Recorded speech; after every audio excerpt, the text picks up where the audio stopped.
Hello, everyone, and welcome to Rime of the Frostmaiden. Icewind Dale, Rime of the Frostmaiden, Episode 1, the first of our episodes. Are you sure that's the title? Are you sure? I don't think so. I think... Nobody else can see the amount of terrible graffiti that you put all over my screen at the moment. So the title is, as I stated, Icewind Dale, Rime of the Frostmaiden, here on Roll20. I disagree. I don't think that's the title. Well, what's the title then? Well, let's go to the screen so we can see it. Okay, we should each do our own parts. Look at this. They're just writing all over my... You give them a pen and they just... It's like 2-year-olds. Parts. Gabe didn't do any of this. Gabe was good. I just wanted to include you. Presents Icewind Dale, Abria the Frostmaki. Admittedly, I like the bow on the wolf in the background. It's That's how you know it's a girl. Oh, yeah. No! Oh, no! Abria, if only it were so easy. Oh, Yeah. The other thing you may have noticed looking at this screen, my dear friends in chat, is that we have some more tokens. We are doing art for these characters, but the art is not here. So of course I have chosen Yuikami tokens to represent our dear party. In the meantime, and there you go. Hopefully, players, you can move those around and use them and stuff. Please just make sure of that. Because I did assign them, but I just wanted to make sure. Cool. All right, good. Dave's upside down. It's perfect. How about you, Abria? Does it move? Yes. Okay. Good. Wonderful. So now that we've done that, I'm gonna go back to this comfortable screen where there's not a bunch of stuff and small cameras. And how's everybody doing? What's new? How's things? How are you feeling about this episode 1 situation? So excited. Yeah, this is gonna be fun. Yeah, I haven't gotten a chance to I realized it's been a long time since I've started a long-term campaign.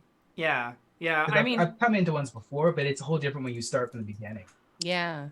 I always feel like looking forward to the this is episode 1, but theoretically there's an episode 40. Is definitely a very grand scope kind of thing. I totally agree with you. It's it's you get to know the character and you sort of live in them for a long time, and Yes. I totally get it. My God. What, I'm excited Dave? to not be goofy. PK did actually change the title of this stream. Yes. Well, absolute PK legend. is a Thank you. hero. I love them. Yep, I can tell how this is gonna go. Yep, that's fine. That's fine. My fiery vengeance will come later, or frosty vengeance, I suppose, will come I was thinking later. about that. I was like, that's why Gabe was making sure to say to Elf, yeah, just if I get off track, please put me on the right track. Just guide me back so I don't walk to the edge of a cliff and then you're like, oh no, the ground fell. Because to be honest, I'll be like, I deserve that. It's just the oops.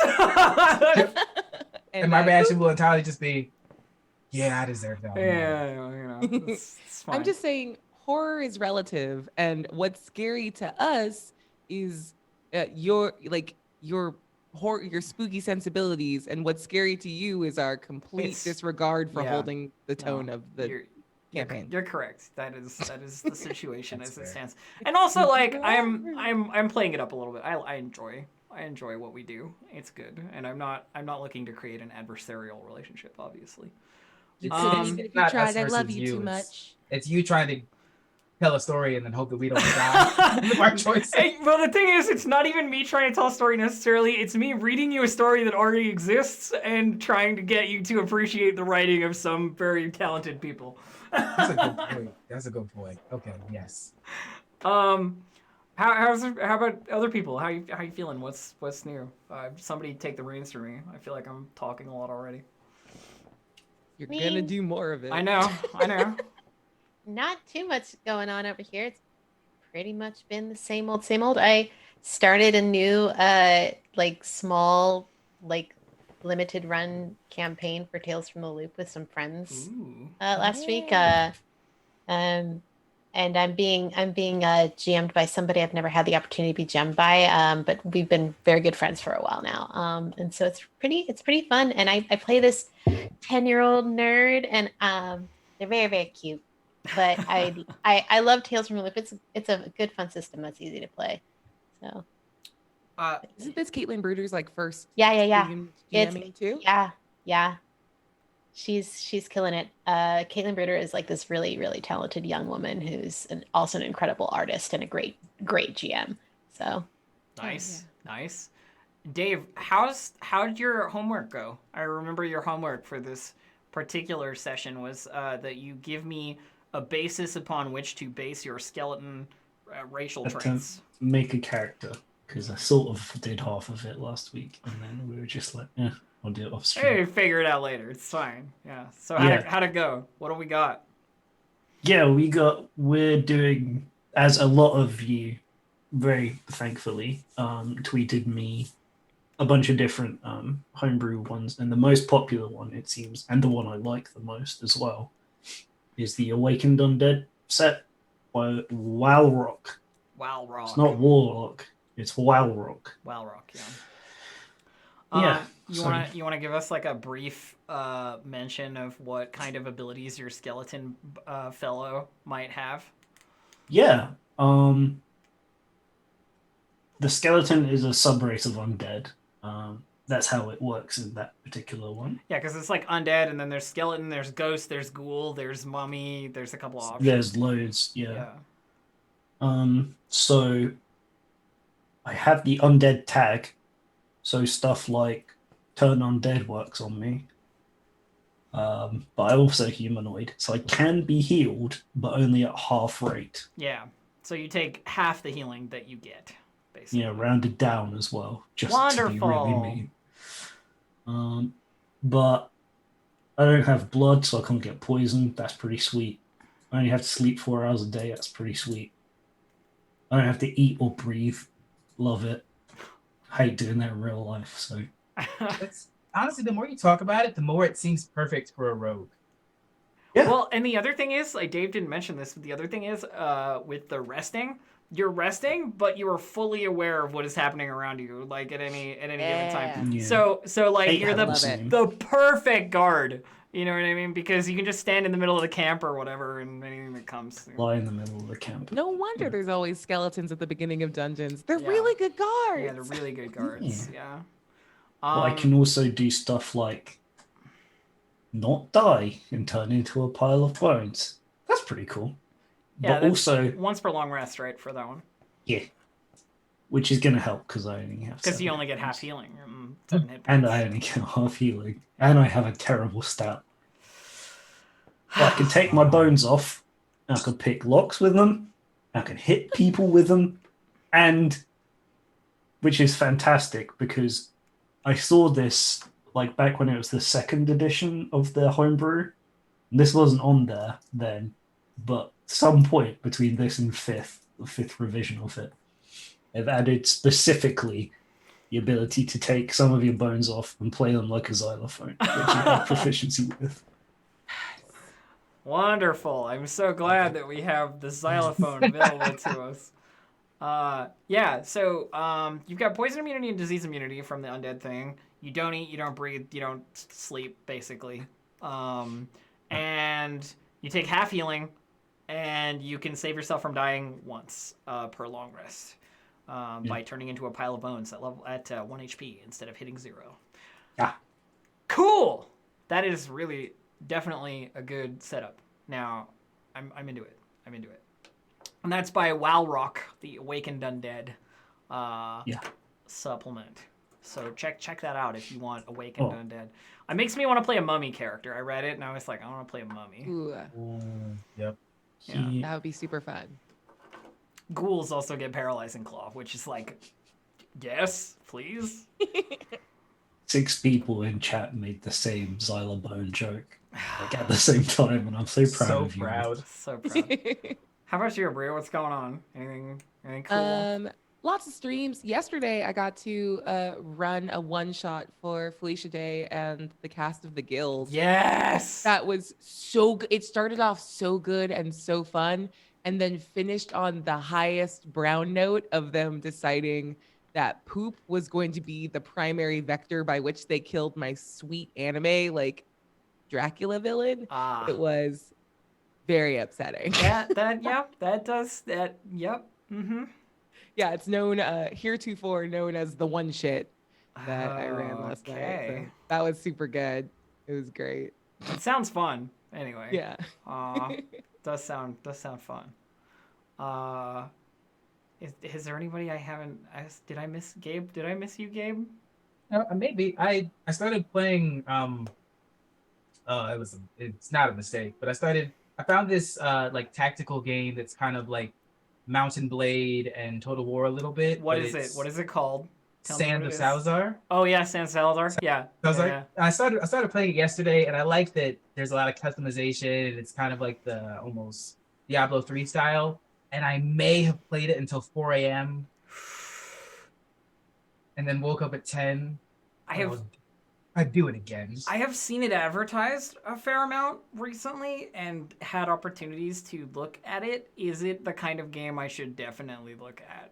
You should check it out because they didn't have an English update until like a day and a half ago. Yeah, it's like only just been localized, but it's like fairly old. We'll spend hours in this game, and I know I will. And I may or may not have made my D&D character in the game partially. Of course. How can you not? Right. For me personally, what have I been up to? I've got a very busy week because what's coming up in this week? So I'm going back to defend my title in the Fall Guys Ultimate Knockout competition or whatever on Tuesday. I'm so excited. You're such a good bean. So that'll be fun. I'll go back and try and win some crowns. I'm not a great Fall Guys player. I just had a really good team last time, and we're the same team, so I assume I'll get carried again. So we'll see. And yeah, I've just been like planning stuff for later. I'll talk about that stuff after. I don't need to do that now. Because there is like other games and stuff coming up for me, which is exciting. I don't do a lot of other games. I think that puts us in a situation of being able to begin our session 1. So, in summary of our last little session, because we did do a little bit of RP on the tail end of our session 0. You four were talking amongst each other in the or not the inn, but the tavern, I guess, in Targos. I have to look at my Targos page here because I don't remember what it. I think there were 3 of them. Called. It's the 3 flags, I think. Did we level up last time? Yeah, the 3 flags. You did not level up last time. It was session 0. You leveled up from not existing to existing in the last session. I'll take it. So you're hanging out in the 3 flags and just generally sort of getting to know the party. You guys are introduced as a group now. And just as we were ending, a dwarf lady who, had been out in the cold and stuff was getting her sort of like warm winter gear off and getting a bowl of stew in front of her. And like looking over at you, sort of like she looks like she's considering something. Once she gets her hat off, you can see she's got like orange frizzy hair, and her cheeks are like very like really really red because of the cold. And she looks very happy to be like in shelter again.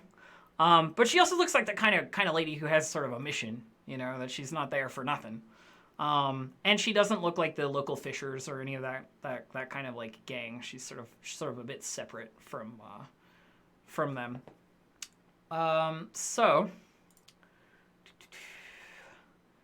she looks over, and once you're in a moment of sort of like a lull. She waits until you sort of like finish talking to each other or whatever. She speaks up and she goes, "Hey, you four over there, come here, come here, come here." And she like beckons you over to her table. Ursa just snorts.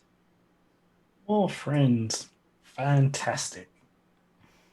Yeshivon will slink over. Yeah, but Drex walks over. She's like smiling. She seems kind of friendly. You know what I mean? Like a little upbeat. Considering the downtrodden environment, it's like a bit of a welcome change in terms of expressions. And she she says, "You four don't look like you're from around here, or at least that you're not usually in this tavern, right? You're not fishermen, are you?" Like looking around at all of you, clearly assessing that you probably aren't. Do I look like I've ever touched a fish? I don't know your life. No, we're You ever not touched a fishermen, fish? I don't think. Oh, No, okay. I haven't ever touched a fish. No. Unless I'm eating it. Yeah, I was gonna say you're really missing out. They're pretty good, especially around here. Like real fresh from the ice. But anyway, that's not what I wanted to ask you. If you're not from around here, then it stands to reason that you're. And then, like, if this were a movie, the camera would pan to weapon, weapon, weapon, weapon, like as she sort of looks to each of you, and goes, "You're adventurers, right? Or at least like for hire, right?" Yeah. Sure. What do you need? Yes. I mean, everybody needs a little bit of coin, you know. I happen to have a task that I think would be suitable for folks such as yourself. Might take you a bit, but the reward's worth it. I'll pay you 100 gold. You know, it's kind of a lot, but I got nowhere else to go with this thing, so you know, only hope. I actually look over at Vidrux and Yeshivon. Bursa has no idea if that's a lot of gold or a lot of money or not. But Drex is. Yes, it sounds. I mean, yes, how does that sound, compatriots? I mean, 25 gold each for sounds like a great place to start. Really meant 100 each, didn't you? I don't have that kind of budget. I'm working on a shoestring myself. This is 25 each. Okay? If you're gonna split it. I mean, if only one of you survives, then, you know, lucky you, I guess. Of course. Okay. So, you've heard about the murders, right? Excuse me? Yeah, the murders. You've heard about.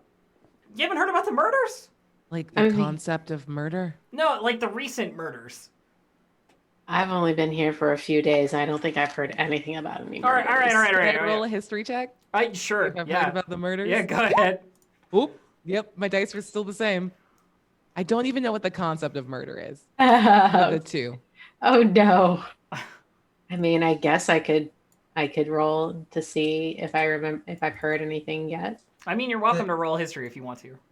Elf, Why the heck not? because I'm considered a folk hero, is there a chance that someone might have mentioned it to me before? Actually, yes, definitely. With your folk hero background, you've heard of it, and I think with a 15, Yeshivon, you've probably heard of it as well because it's the talk of the town right now. Oh yeah, actually. Let me fill you in. So, in the last like month, there have been 3 murders, like pointed murders of members of some of 10 towns. A human shipbuilder here in Targos was murdered. A halfling trapper in East Haven was killed. And a dwarven glassblower in Bryn Shander was also killed. And all 3 of them were found with daggers of ice through their hearts. The daggers were still frozen? Presumably melted after time, but they were found with the daggers. Huh. So she goes, "You heard about the murders?" And then, sorry, back to the... Yes, Actually, the frozen daggers, right? Yeah, something.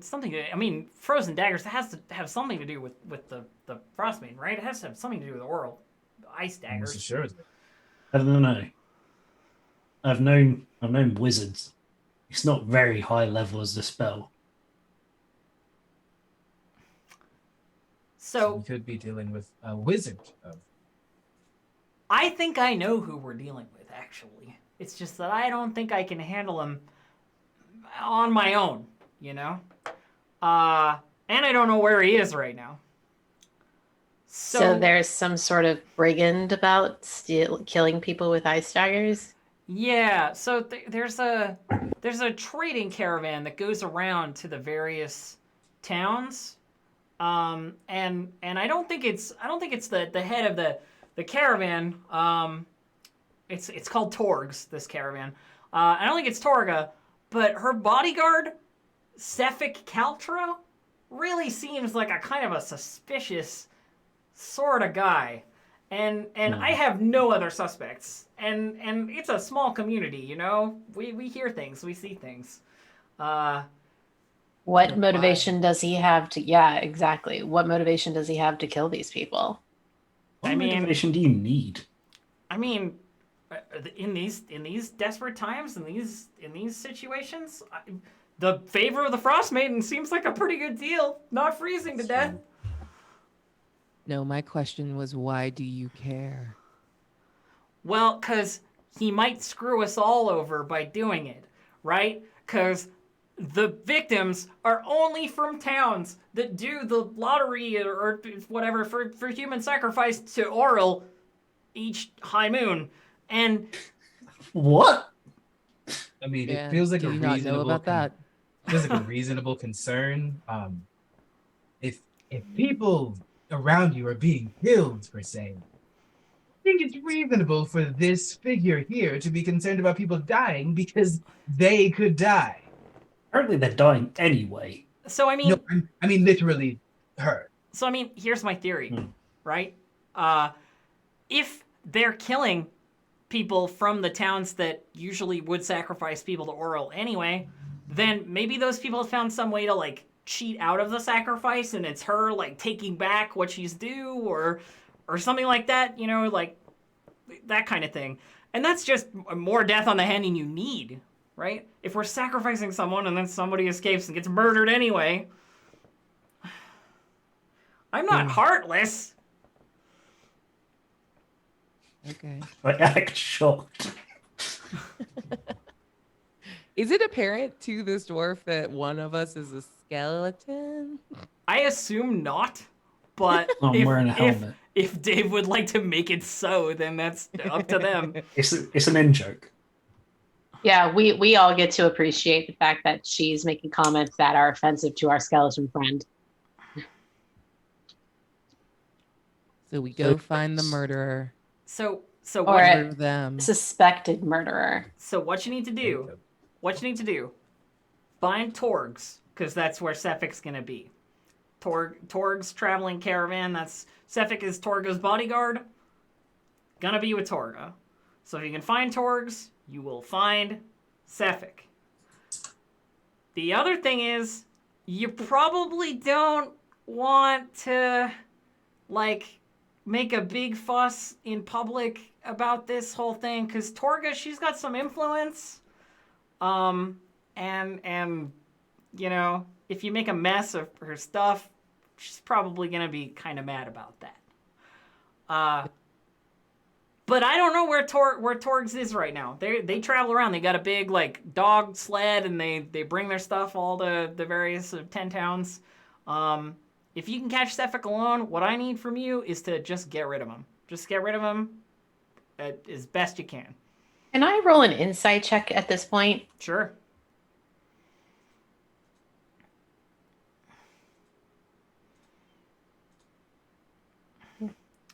12.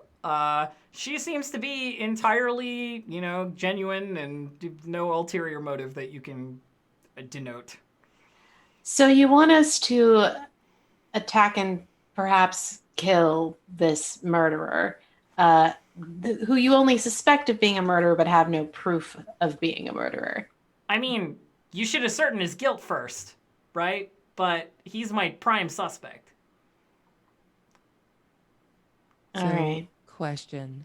As someone who is familiar with like the terrain and movement patterns of humanoids in this region, do I have a sense of this caravan, like as it goes around? Like, do they just sort of follow like the standard route from town to town? They definitely have a route, but it's hard to tell like when they'll be where because of weather, right? Like if there's a blizzard, they'll be down one day in another place or whatever. Yeah. But if you want to roll me a survival check, then we can talk.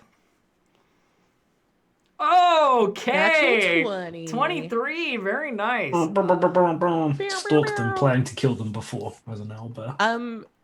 Yeah, Versa definitely, as an owlbear, has tried to jump this group before. So, you can figure out you can figure out like based on sort of where you've seen Torgs recently, because they're not uncommon, right? It's like a traveling caravan. It's like there isn't a lot of traffic in these towns, where they'll be, and you're pretty sure that they are going to end up in the town of Bremen, fairly soon.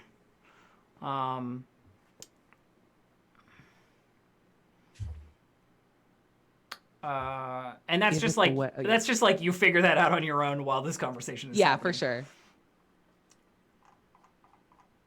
Is there a map of like 10 towns in this area somewhere in this like inn?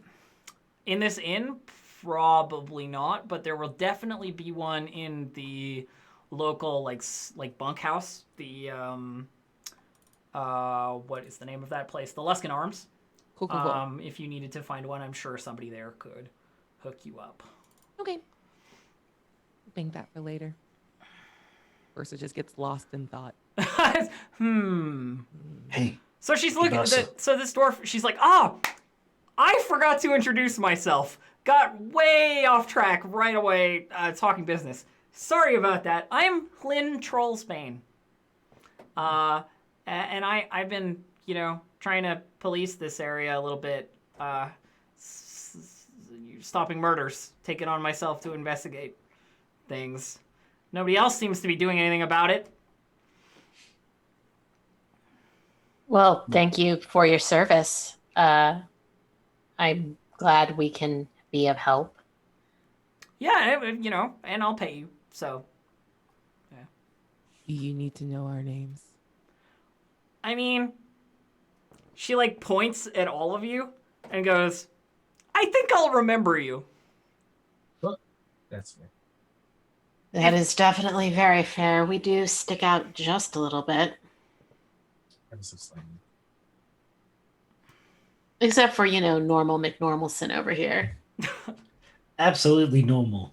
Nothing weird going on under here. Well, you know what they say. Every group's got to have like one like straight man, so to speak. No, that's disgusting. Sorry, I'm sorry.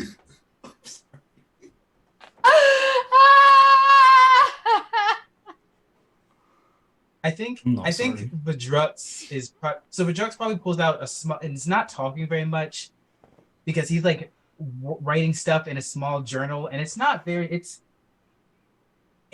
like the stereotypical like doctor or like nurse handwriting. Like it's not very plain, but there is like a variety of notes all spread out about it. So we're looking for Seppi, and they are the prime suspect. We're watching out for Torgs. Yeah, Torgs. It's the name of the traveling caravan run by Torga Icewind, I think her name is. Okay. Torga, at least. Yeah, Torga Icewind. That's it. Is there something that Torga Icewind seems to like you? Well, I mean, she likes money. She's a merchant. Coming up with some plans already. Don't worry about that. We'll come up with something when we're there. It'll be easy to spot. They run a flag. That's a golden wolf's paw on a black background. You'll be able to see them from a distance. Sound I good? think that's the thing that like turns the light bulb in Bursa's like, and she's like, oh, I remember. Oh, them. I know them. Yeah. Yeah. I think I Is have there some anything that ideas you on know? where to find them. You know of anything she doesn't like? People messing with her stuff, and I think she considers Sefik to be kind of her stuff. Weird relationship. So what I mean, if we she's the find kind something of she person who will likes? break your windows if you're late in payment. You know, not super nice, but lots of people around here got a rough edge. So she respects strength, would you say?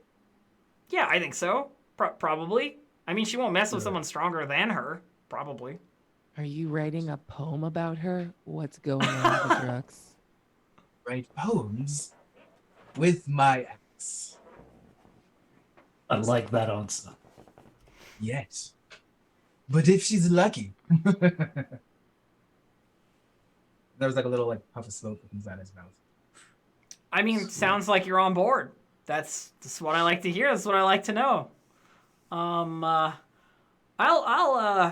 be in town for a little while, so you won't have to go looking for me anywhere else. I'm gonna be in Targos. If you happen to be venturing off to look for Torgs, what I'd do is I'd ask around. You know, people keep track of the merchant schedules and stuff. If you don't have any idea where they might be. She's got it. Sure, we could say we're looking for Torga because of seeking some specific item of something of importance. Oh yeah, she sells all kind of supplies and you know Lots of food. equipment and rations and all sorts of stuff. Yeah, You can smell it for miles. you know Torga? We're acquainted. Oh, all right then. That'll make this easier probably. Probably. You keep repeating what she says back. I like Unlike it. you, Slightly I different. don't. I'm not a person of a tremendous linguist. Immediately uses words tremendous and linguistic.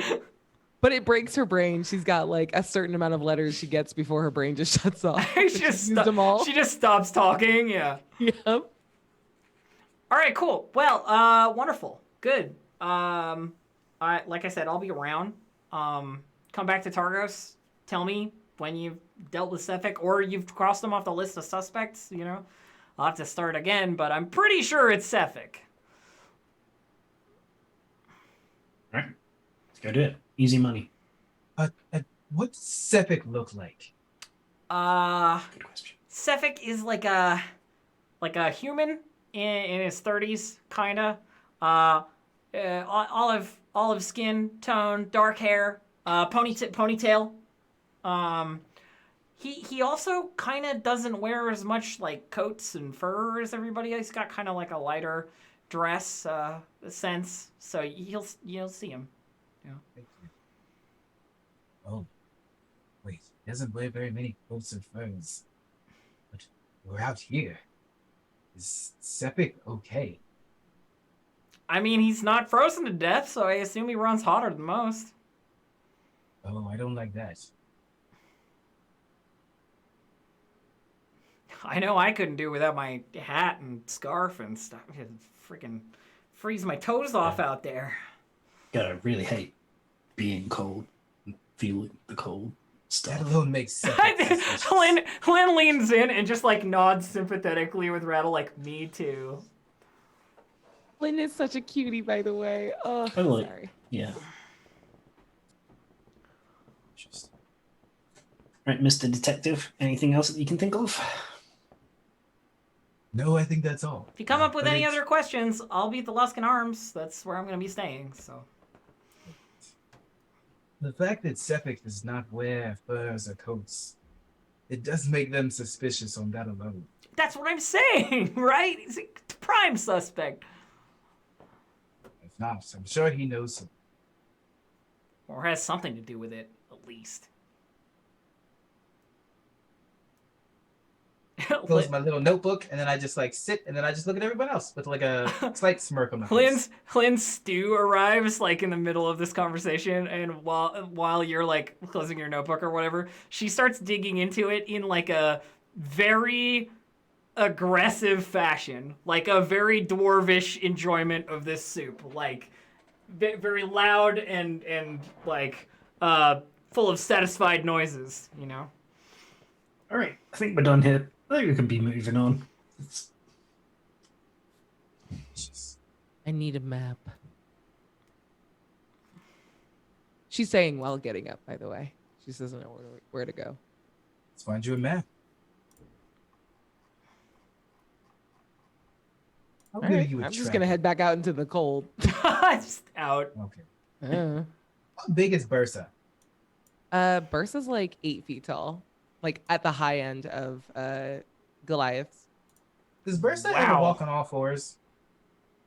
Not that you've seen. I'm trying to see if I have a map for you of the 10 towns, like. I have one. It's together. Literally a scarf. I'm gonna ride on your back. I assumed it would be in the section for 10 towns, but I don't see it, so I didn't even think a map might be necessary. So I don't actually need to see the map. I think Bursa's just like wants to explain her thought process of like where she's seen Torg's caravan going. Yeah, of course. Trying to anticipate where it should be next.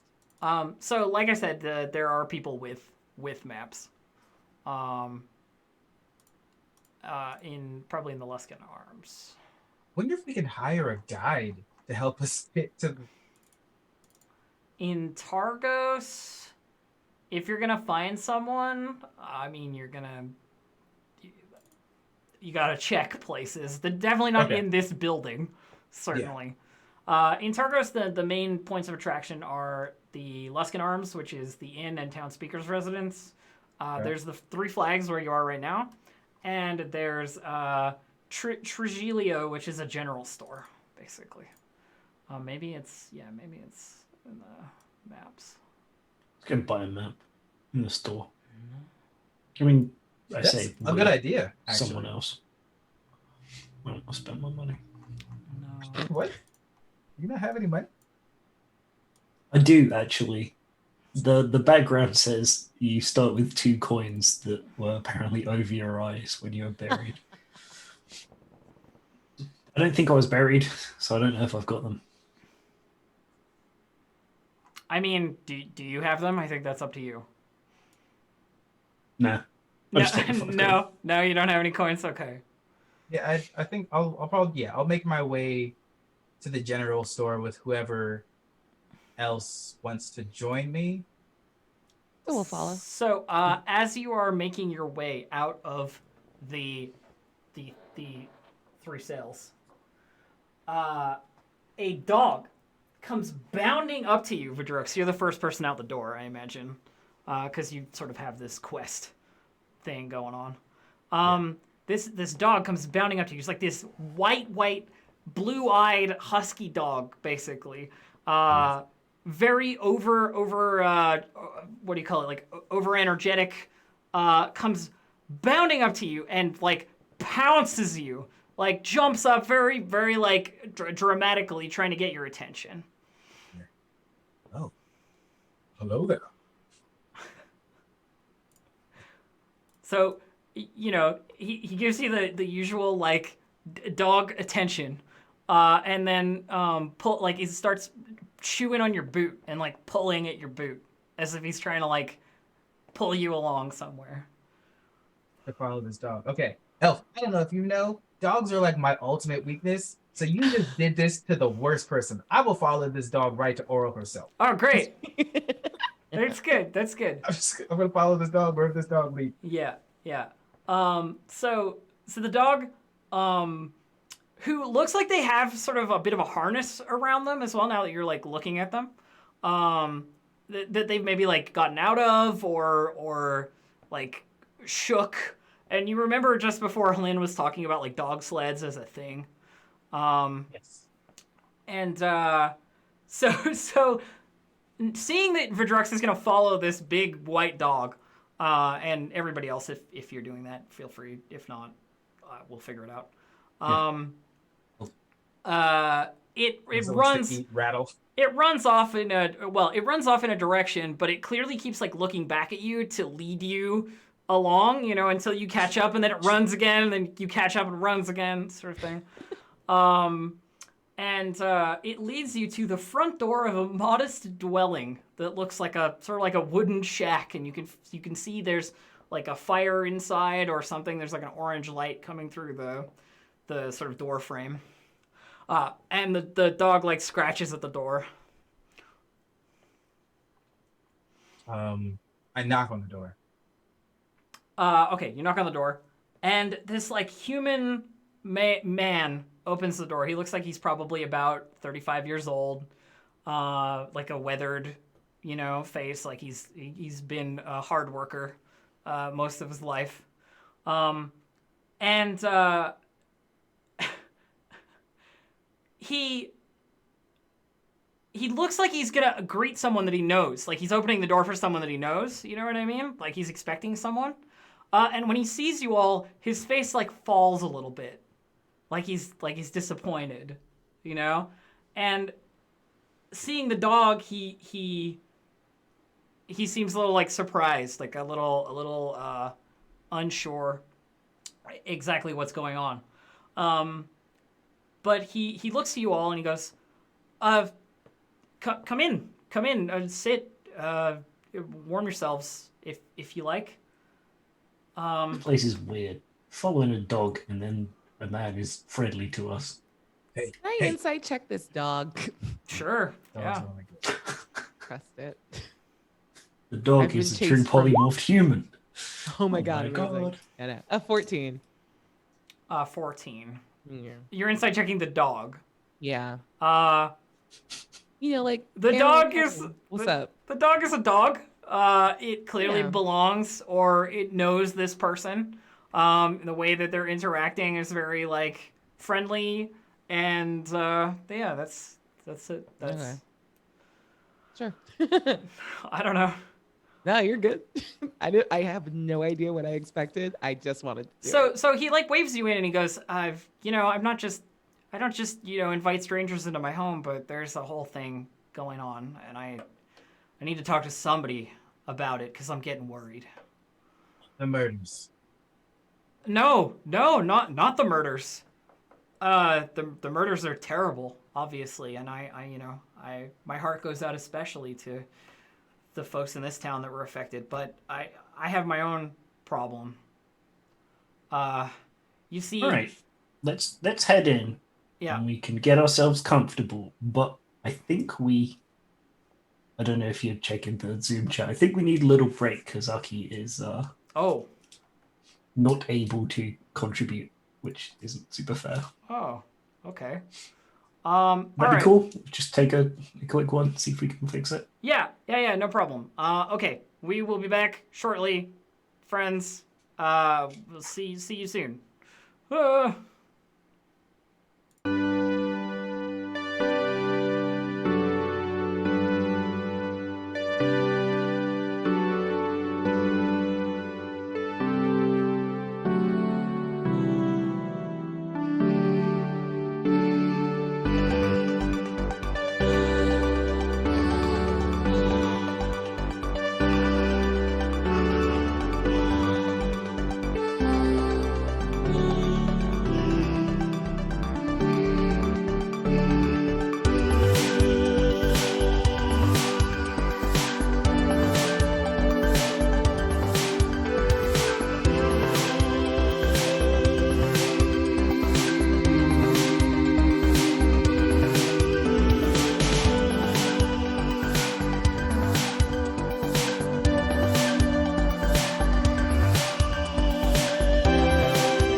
Hello, friends, and my setup keeps ruining the cameras every single time I start the stream.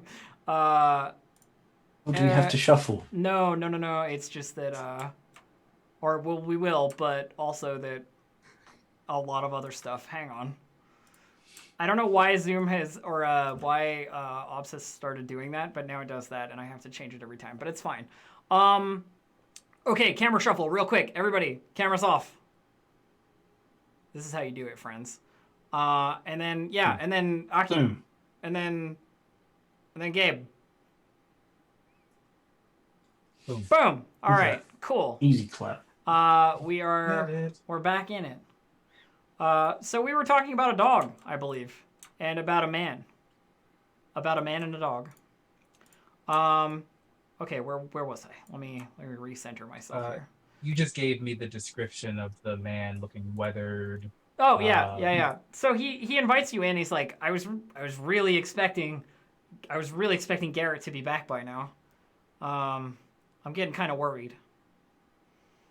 And he invites you all in, to his house where there is a smell of delicious apple beverage that is probably a cider of some kind, like being warmed currently. Is Garrett another dog? No. Garrett is my husband. He went on an expedition. Hired some adventurers and led them up the slopes of Kelvin's cairn. But they haven't come back, and he's a good guide, and I'm worried that something happened. Definitely a pointed turn to look up to Bursa, which is like a. Just thinking back, like, on our way in, did we attack people over at the that camp? guy? Oh god. I don't remember. The other thing is, like, he's petting the dog, and he's like, it's gonna be, we'll get him, we'll find him, okay? Like, talking to the dog a little bit.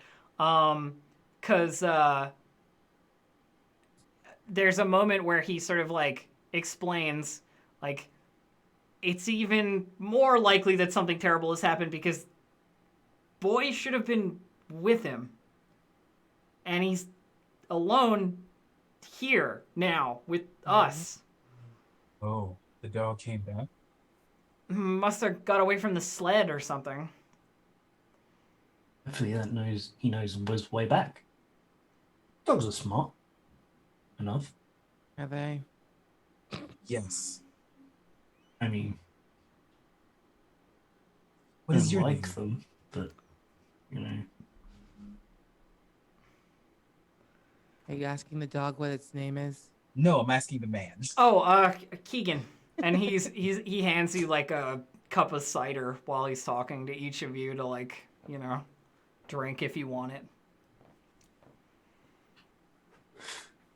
Very good. Drink. I want to find out. What is this? No, you cannot drink, Rattle. And I can't. No, you can't. It says You can't. Okay. You would pour it into your ribcage and onto the ground. You Right. have to set up that GM little, ruling. like, Love it. Oh, sorry. When you ask what it is, he's like, cider. You never had warm cider before? Really good in the cold.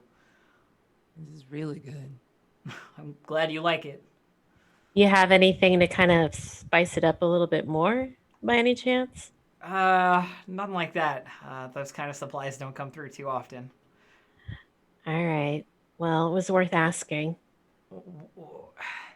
So, if Boy could lead you back there, would the four of you check on the expedition? See Will if you there can be more cider? find my husband? As much cider as you want when you get back. Yeah, okay. And a little Bruce bit is just immediately in. and a little bit more than cider, he says, turning to the rest of you like, okay, got her. Now the others. He says, I don't have a whole lot to offer, but I can offer some very personal rewards made by my own skill. I'm an artist, you see. I do carvings and scrimshaw. out of the goodness of our hearts, even if you weren't going to give us a reward, we would probably go, but we'll take the reward. Will you carve me a replica of your dog? I might be able to do that. Yeah, I think so. I'm Do in. you have other dogs? I mean, there are 5 other dogs with the sled. I hope. I'm Can in. we have this one? Can you have my dog? If we get your husband back and your other dogs, can we have this dog? Roll persuasion, I guess. I don't want you to take the dog. What? Like I'm like I putting got my a hand in front of 21. I put my hand in front of Rattle's mouth. Let me have this. And Bursa looks just deeply like her eyes don't give out much because she's got those like Yeah. very like owl eyes, but she just looks sincere. Like I'm in it for the like. This is baby's first cinnamon, and she's freaking out about it. Like Yeah. cinnamon and a dog, I think. Okay. Cinnamon, Okay, so ginger, cloves, nutmeg, maybe some Yeah. star anise, like spice. I I can't didn't drink. understand Why what are you doing this spices to were. me? Spice. so Bursa This does, is what it feels like. so Bursa does the like, can we have your dog if we succeed in bringing back your husband? And he's like, my husband is the most important thing to me in the world, so if that's what it takes, fine. Yes, you can.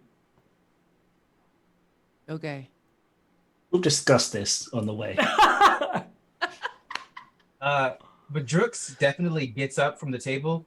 Excuse me for a moment. And goes outside, shuts the door, and he like roars. And then comes back in. He's a poet. Excellent. Perfect. I am ready whenever. You good over there? Yes, I do that when I'm He excited. Yeah, he has this thing he likes to do.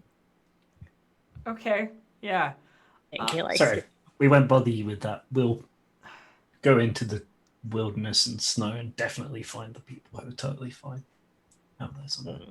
I mean, Garrett's a great survivalist, so, you know, I think he might still be okay, and he had adventurers with him, so... There. He's fine. He probably just got stuck, and we'll go get him back. Roll persuasion. Did he tell us? Oh my god! I'm a sorcerer. I'm doing it. persuasive. I know, but it's just... Oh yeah, your charisma class. It's just funny. So like your monotone sort of like comforting. Keegan like goes in for the hug basically, and like Okay, yeah. and like sort of looks very upset and appreciates your comforting.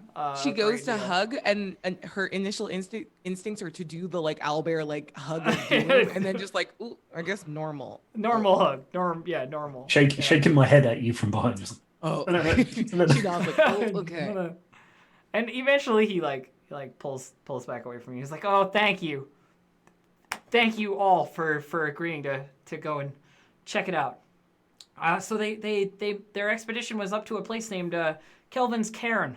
It's sort of a mountain not really near here. You'll need to cross. Well, it's about 3 towns away. But if you go direct, you'll get there faster. It's just not as yeah, safe. I know the path. You go past Celsius Gorge. But boy should be able to lead you. He's never left Garrett's side. Raised him from a puppy. He wouldn't be here if there wasn't something dangerous going on. Just as quick as you can, please. Don't worry, we'll save your love and bring back your dogs, all of them, if we can. So help, if we can. So, but yeah. More cider. Okay, let's go. As much cider as you like. We'll have a party when you get back. Oh, Okay. okay. Mhm. Fishing town party. It's gonna be great. You can invite You can invite this guy and his No one. and his husband And 6 dogs. and Party. Hlyn and Hlyn from the tavern.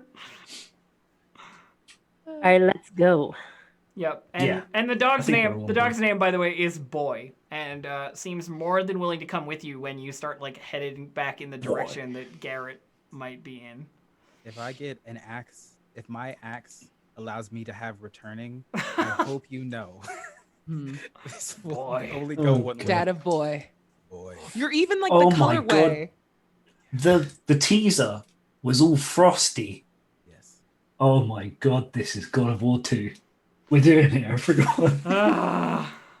I don't want a giant serpent. So sorry. Have you? I love Jormungandr. Sorry. Anyway, I never so played let's that go. game. Very good. So, there are a couple ways you can do this. Kelvin's Cairn is like a place that people know where it is. It's a mountain. And you know that you can go all the way to Caer Konig, which is one of the cities, one of the towns. But you'd have to go like to Bryn Shander, then Caer Dineval, then Caer Konig, sort of thing. Like it's sort of like a long journey. Or you can just cut across the middle and go directly to Kelvin's Cairn. But it's a little more fraught with danger. However, because you decided to bring Boy with you, Boy knows where they are going, which means that your survival checks are unnecessary. Did we get a specific amount of time it should take us to get there? So you know that to get to Kelvin's Cairn, it is a 14.5-hour journey if you go through the towns. And if you go directly, hang on, it is half that time. Okay. So like 7 hours. Yeah, like 7 hours. Okay. So if we move fast, we may be able to do this without having to rest out in the wastelands. But If won't we- you die? What? I'm moving fast? Being out exposed in the cold, That's why we You- move fast. kind don't last well out there. Then it's better if we take 7 hours to get there and 7 hours to get back.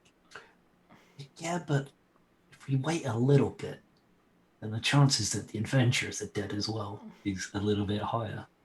You realize if they're dead, then there's a chance that the husband's dead, and there's a chance that we fail. And if we fail something that is important, then we will have a bad name.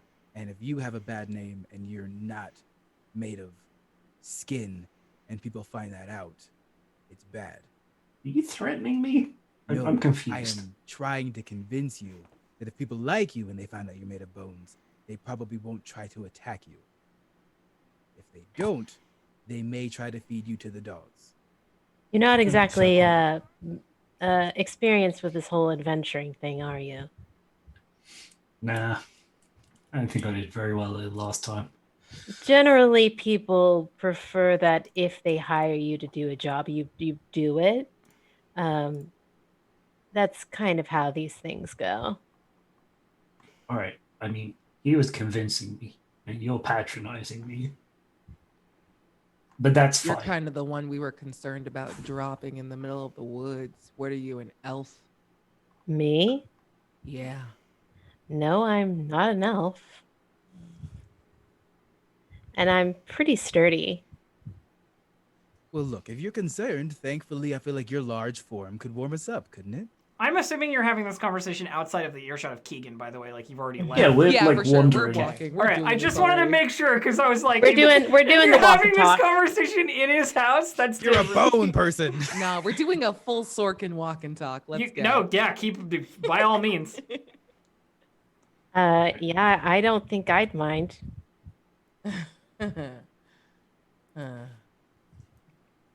Humanoids are strange. Says the giant humanoid. Yeah, totally humanoid. So we're doing the fast time. We're going rock and roll. I'm just talking to the dog now. I'm like, you're the only one that gets me. You understand. Did I do the Okay. wrong thing by asking for the dog? Boy No. definitely seems to like Yes. you, Vidrux, by the way. Boy is like really, really happy for the attention, I think. I get some of my rations. Wait, Bursa, you didn't do this because you want to eat the dog, right? No. Seriously. Listen, generally people don't ask for other people's pets as reimbursement. It's kind of looked But down on. drugs- Pets are kind of considered members of family. Yes, Bursa. Vidrux liked the dog. I didn't know what else to ask for. And humanoids have a very weird relationship with animals. Oh. So sure. I put my I hand guess out to we d- Bursa, like the arm class handout. Mm-hmm. She like slowly reciprocates, having never done it before. You're I'll watch your bonding. back. I appreciate your kindness, and I know that I am strange to you, but strange is always something interesting and different. I promise you'll never be bored while I'm around. She Trust looks me. concerned. What I really love is that Vidrux has got that like very folky hero vibe. I'm so into it. The like, It's so the like, good. yeah, hero shit. There we go. Trusty companion. Dang it, I think I might level up in Ranger now. And Yeshivan is just such cool vibes, and Yeah. oh man, The I whole love party is great, and I love them. Everyone's so good. All right, let's follow this dog. Okay, so the dog, or sorry, boy, that's the Boy. dog's name, leads you out of town.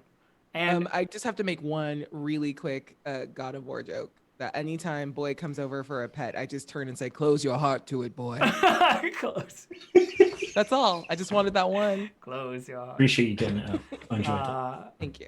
So, Boy's natural route, I think, is just to go direct, right? Like, Boy's not going to be like, I'm going to follow the trail in a roundabout way through towns or whatever. No, Boy's just gonna head her. So, you are headed across the wilderness of Icewind Dale. It is cold as hell, though most of you already know that. You all have like winter gear as like a default. You get winter clothing as a default for starting this campaign. So you've all got, whatever your hats and coats and scarves are, and if you want to characterize that, feel free to explain to me what it is that you're wearing, because I think that would be amazing, all bundled up. Yeah, Tifa. Yeah, Tifa. Yeah, Yeah. Yeshivan is full like black, like thick black suede and like fur, like ashen gray fur, and like they've got like one of those like those Russian style fur like Oh, circle. like Ushankas or whatever. Yeah, and like they have like the hand muff kind of things. Like they're classy. Like you could tell that they've spent their last gold on the nicest winter gear they could get before heading up this way.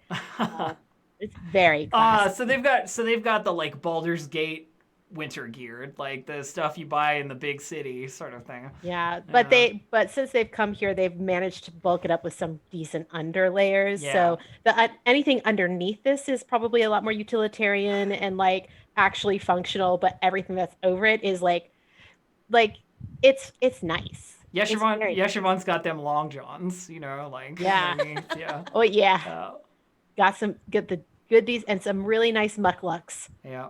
Just really good ones. I like it. Anyone else have any idea what their character's winter gear looks like? Like I said in session 0, Bursa is wearing like this massive long, it's not a cloak, it's just a coat. It's a big fur coat, owlbear fur coat that is her former partner that she skinned and turned into a coat for herself. And I just want to say that like all of her other, like the clothes that she's wearing under, like very much in contrast to Yeshivan, like she's just wearing like normal people clothes under because she's actually pretty fine in the cold. Yeah, the cold doesn't bother you too much.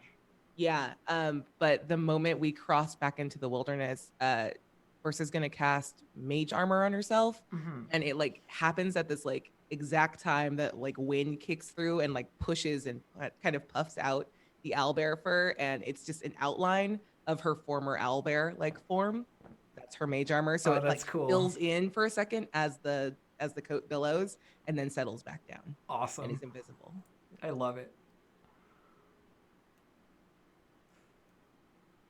I think Vadrux has like the lining fur on his armor and around the neck. I think the fur is actually black fur that was probably from a polar bear or something, but it was dyed black so Mhm. that it's a nice contrast of like the white hair and scales with like the black of the fur on his armor itself. I have a very important question, Gabe, Go for and it. that is, does Vadrux have horn warmers? You know what? I think he was given some by a child because they saw him as a folk hero Yeah. and he couldn't say no. Yeah, so they're colored really vibrantly because it's like a kid made them like for their first knitting project or something. So they're like, one of them is like pink and one of them is like lime green or something.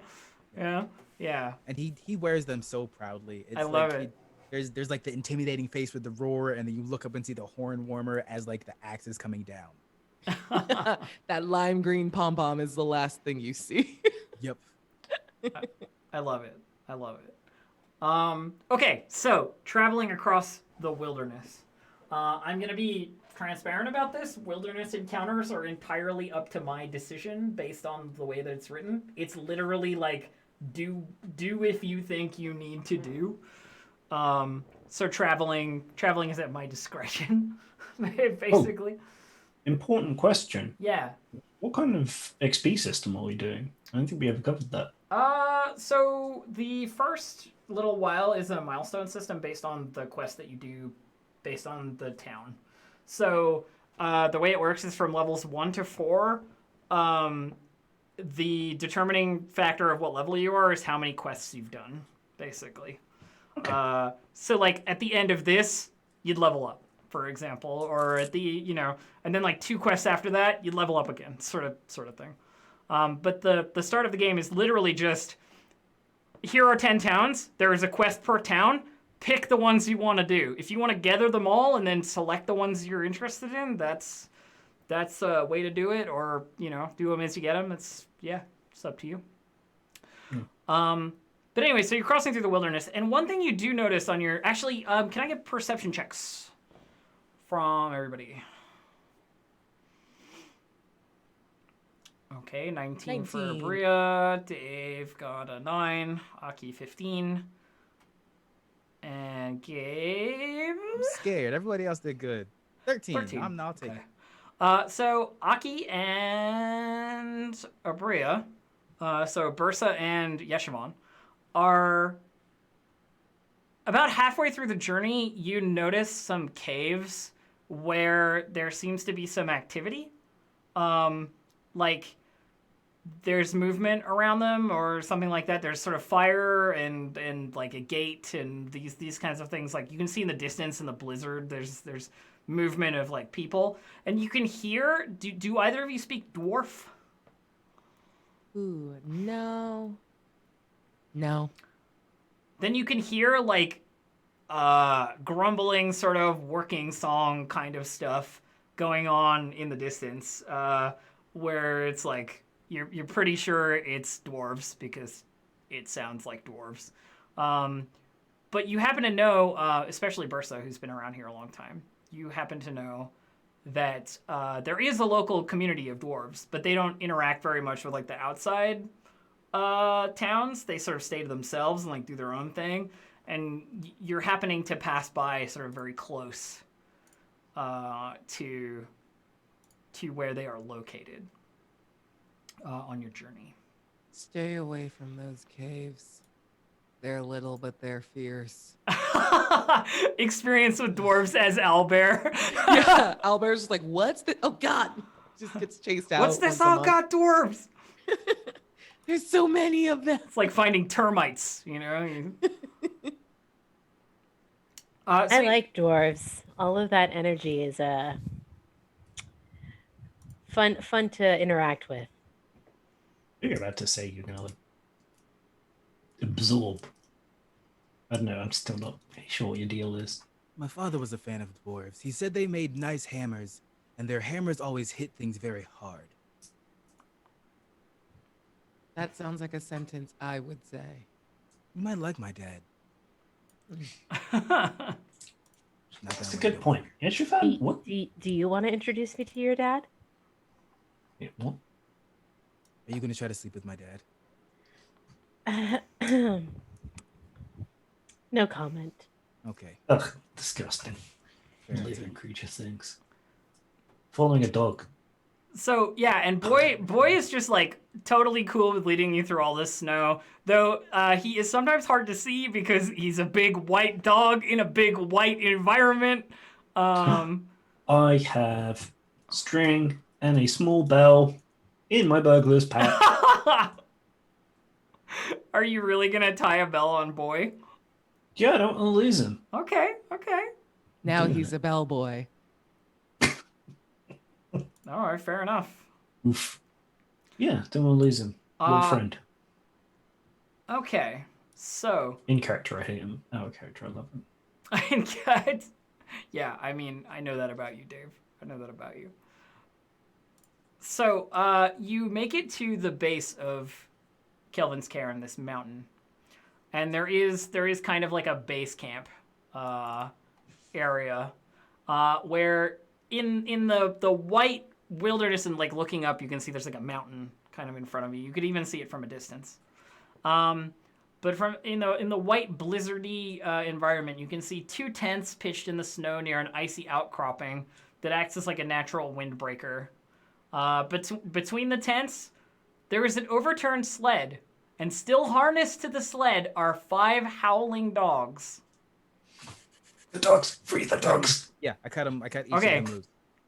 You hurry up, and the dogs definitely like look around as they hear you coming up, and they look a measure of suspicious and also like relieved almost. That when boy is around, yeah, they seem like a little more at ease, and you can see nearby that there are a couple of crates. One of them is busted open, and it looks like the dogs like broke into a supply crate and like ate all the rations, you know, because they're still attached to this harness. Yep. And one of them is not opened. These crates. Let's take it. And so you free all the dogs, and immediately, as soon as you free the dogs, they run off. They like bound off into the snow. As they're about to scamper, can I try to get them all like just sit? Yeah, sure. Yeah, do you have animal handling or something I like do. I'm proficient in animal handling. that? Whoa, awesome. 22. Okay, so the dogs look like they're about to split off into a million directions, right? And Sit. they all turn around and they all look at you like your word is some kind of signal, some kind of authority. They all look at you, and they don't sit, but they're all staring like they're expecting you to tell them the next thing. Yay. And I think she growls a little bit on accident. Because it's less of animal handling as a person and more of a like establishing pack hierarchy, animals to animals. Yeah, they're definitely sort of like gathered around you, and they're paying attention and they're watching, and that, you know, it's hard to tell whether they'll stay or not, but they're, you know, some of their tails are wagging and they're all definitely looking at you. Okay. Amazing. Thank you.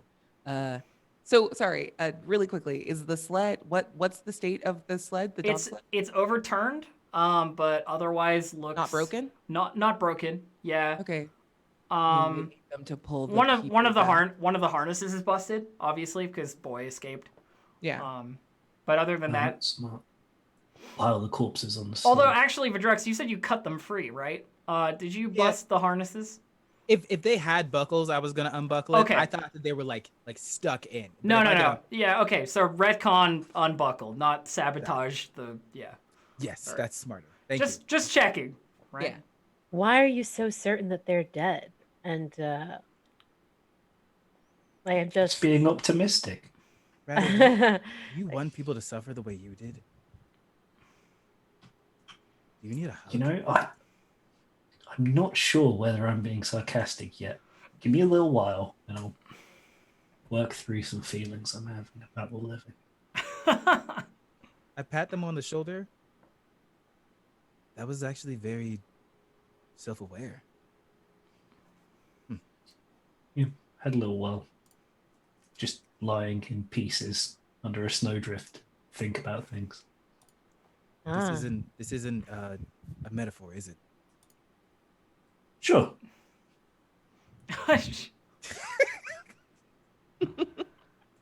all right. Hey, buddies. Hey, buddies, do you think you can tell us where your owners went? Hmm? They're all looking at Bursa. And, like, when you make noise, they look up over at you and, like, as if acknowledging you, but then just look back over at Bursa. Do we Uh, have anything that belonged to like? Oh yeah, can I look around in like the overturned stuff? Like, is there something? I want to give the dogs a scent so they have a heading. Yeah, you can indeed. So under the sled, like I said, there are some crates. One of the crates is open, and it looks like the dogs ate a bunch of rations out of it. And one of them is just like a sealed crate. I want to like go through the broken open crate, try to like secret also snarf some like dog chewed rations, and then keep going and try to find clothing. Okay. Can you roll me an investigation? Mm-hmm. 16. Yeah, you do find something in the sled that looks like a mitten or something. You know, that's been lost or left behind by someone. Though it doesn't look like the kind of mitten a man named Garrett might wear. It's sort of like a little bit more delicate looking than utilitarian. I don't know how fashion works, and I want to like offer it to the dogs and then just say, "Fetch." Okay, so they sniff. They're looking at it, and then they look up at you, and they're like, Okay, I don't understand. I think I broke them. What's happening? To They keep find looking the. at me. Don't go home or something. I don't know. We don't want 6 dogs. Boy Offer it- boy yeah, offer boy it to boy. breaks off from the pack a little bit and starts heading up the slope on his own. We Probably bring should them- follow him. Should we take the sled? Can any of you use the sled He like people do? I mean, I could certainly try. You should be capable of using it. If you have animal handling or land vehicle, you can do it. Either one counts. Looks like it's probably going to be a little bit difficult to take the sled up here. They We leave it back here. they clearly left the sled here knowing they couldn't take it up. Yeah. Okay. So we just need to keep the dogs here, wait for us. Or so are we trying to use the dogs to get home, or do We we might- just want to keep track of the dogs? We might need them to help us get whoever is up there home. If they're injured or something like that, the sled will be helpful. Okay, but The I wanna dogs will open this probably crate. stay. They didn't go anywhere this time. They're probably not going to go anywhere again. Boy, They were about to bolt. yeah. Just so you know. Boy has made it a little way up the slope, and he's barking back at you like. And there is this certain animal insistence of like, come on, what the fuck is taking here so long? All right, Yeah. Lassie, we're coming. We're coming. What Oh, if but we the crate, reattach? come- What if we reattach them to the sled? Hmm. And I then, like that. Bursa, you tell them to go home, because then the husband might be able to come back with the sled and help. But he could not be able to make it outside himself. We could even carve something into the sled, like meet us at the bottom of the mountain. Okay. And she just goes back through and starts like trying to wrangle the dogs Okay. back into. Well, it. you'll do that. You seem I'm to going have to do the good. crate. You seem to have good control over the dogs, so the dogs Sweet. are wrangled. I'm- And it keeps giving them rations to keep them in their spots. Are you who's going to do this carving? Well, is there any? Is I'm- there a place I'm- anywhere we could like shove a note or a piece of paper or something like safely? Do you have a piece of paper Let's see. or like chalk or some writing implement? Chalk would I be do a have bad. I Chalk do would have be a chalk. bad call in the That's snow. true. It'll rub Yes, off it in a would. second. Do love chalk. Um, What's in a Dungeoneer's pack? yes, everybody, open your backpacks and look around for useful tools. I stole this backpack from a man I killed. What did he care about? I mean, There's if you, a lot of if you porn. have a knife, you could just carve something into the wood of the. I'm just gonna carve a knife. Carve a knife. I'm going to carve meat at mountain bottom, but I'll try to like do like act like MTN for mountain, and then BTM to hopefully represent bottom, just to save time. Not have to Yeah, cut up. yeah, no, that's good. Definitely. I like if you're capable of writing words, I'm not gonna make you roll anything for carving. Can you put a 'cause- little tomato on the bottom of the sled? It's already there. Man, that was a new sled too. That was the like top of the line Ferrari of sleds, and you just carved something into it. Yep. I'm still not entirely sure, but I trust your judgment. It's so that if the husband can bring something to warm them and or food or rations, it's less time that we have to focus on, and or so that something doesn't attack the dogs while we're gone. I guess that's fair enough, though they might be attacked on the way there. Lots of things we can't That would control. happen. Yep, a whole lot. Okay, everybody was doing lots of things. I was opening that crate. Yeah, you open the Oh, crate. see what's You inside. open the crate, and inside are 3 to 4 days worth of rations for 4 people. Oh. I mean, someone can carry this. If It's just like you open it up. It's just like a box of like Twinkies basically in there. You know. it's nothing to me. It's Yeah. less than nothing. Yeah, it's true. I just don't care. So we're climbing up a mountain, right? Yep. As weird as this is, will you all humor me for a moment? And I'm gonna pull out my rope and tie a loop around myself, and then hand a notch of it to Yeshivan, and then a notch to Bursa, and a I notch to Rattle. like your style of. So we tie ourselves to each other. Can you determine for me your marching order just so I know who's in the front, who's in the back, and what have you? I'm gonna go first. Okay. Person Somewhere will in the be in the middle. back.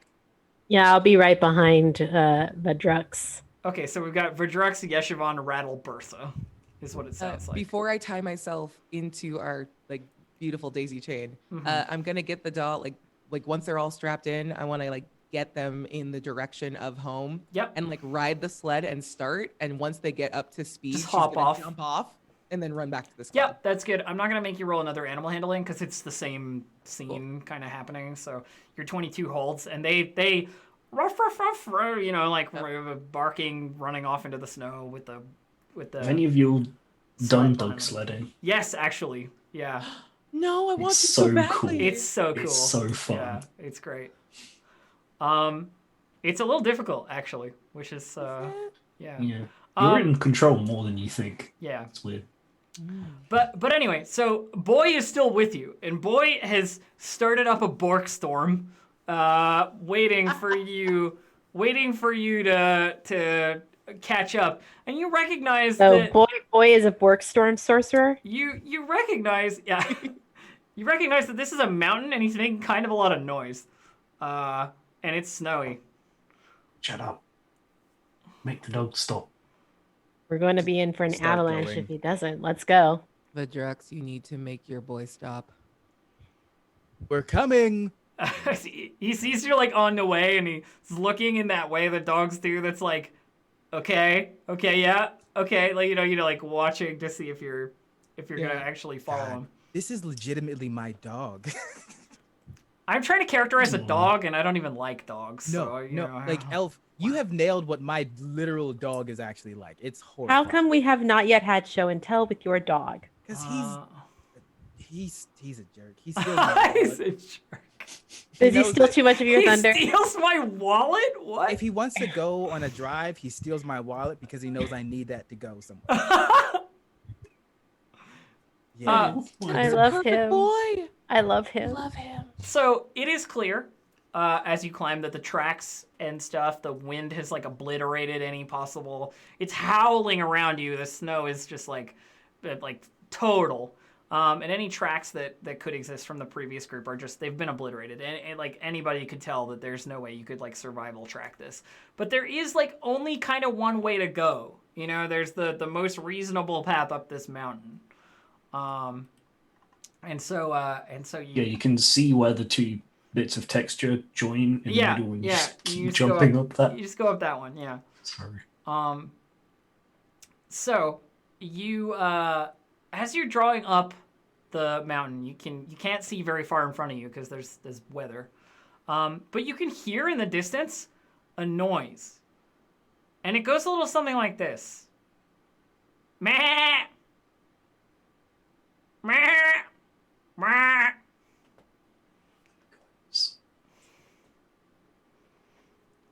Sounds like we have sheep or goats or something up there. Is Garrett a sheep? Or a goat. I Or mean, goat? I don't want to. It was a weird town. It's a weird town. I'm fairly certain that his husband is an actual human of some kind. Okay. Guess we'll see. So you Let's keep going. you keep going up and you can see that like on the side of the path there are 4 raggedy ass mountain goats that look like shaggy with big horns that don't seem to give a living shit that you're passing them like within inches. They don't care. I want these goats so badly.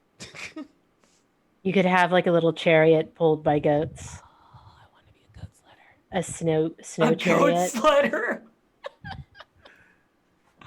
Bursts of beast eye on the snow But yeah, chariot. they look pulled by goats. Bursa they look exactly like the kind of thing you might have eaten before before you became a humanoid. She's Delicious in the back. delicious and fluffy and maybe a little gamey, you know, because they're in the winter mountain goats. I like a challenging bite. Yeah. So they Sort look- of reaches and goes. Do they look "No." scared of boy? Not really. I think they're mostly just like watching, sort of to make sure that there isn't anything they have to run away from. But they don't seem to be scared of like people, and boy is with people, so it's kind of okay. So may I look around to see, because I know it's been snowing and there's a very thin chance, but to see if there's like any indentation of like footprints or something being dragged as we're going up. No, there's nothing. Like the Cool. tracks I'm not even gonna make you roll because the tracks it says have been obliterated. Perfect. Awesome. Okay. All right. So if there's nothing further with the goats, they are a mere sidetrack on our way up the mountain. I We would might grab one on the way back. I did deliciously nom some rations before, and that's the only reason. First, you don't all feel the tug as Bertha starts climbing closer just to like grab a goat. Yeah. We I mean, can this grab is, one on the way back for the party. this is why we established what kind of XP system we're doing, because we'll just Yeah.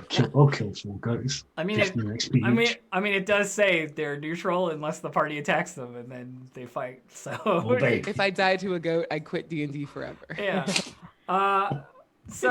So getting further and further up, you're like hundreds of feet up the mountain now. You're like climbing. It's been a tiring sort of trek up this path. And you hear above you a loud crack and a rumbling noise as the ground starts to shake. I call boy to me. Okay, boy is with you. Avalanche. Is there anything around that we could kind of hide behind?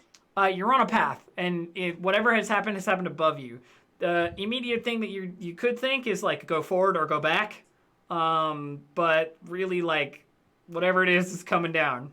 No kind of overhang or anything No, like there's that. no like obvious shelter, unfortunately. Let's go. All right, Run, let's run, just keep moving forward. Yeah. Run. Towards the avalanche. I'm gonna Well, maybe away from it, depending on. I'm gonna hand everyone a javelin. Have you We're, ever we're seen waiting this an out. We avalanche? just Because you threw a cannot kill it.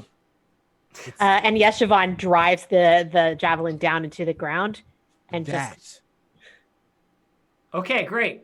So are you like staking yourselves and like hoping that you can just kind of like ride it out? Is that the plan? Okay. I hate this I don't know if we plan. can- I don't know if we For can. the outrun it, record. I hate this plan for the. Yeah, you've already been buried once. but it also- I mean, I we're think also- that if we're we really what we should scattered do now. is we should keep moving forward until we see it. Like, if it looks like it's going to hit us, then we stake ourselves down. Cool. It's coming down. Like within, you can see stuff falling above you that is going to probably impact with you if you don't move very quickly. Okay. So, here's how we do this. Avalanche crashes into you guys. Everybody make a DC 15 strength save. Yeah, I told you I hated this we're plan. all so I'm strong. gonna die. Ooh, there we go.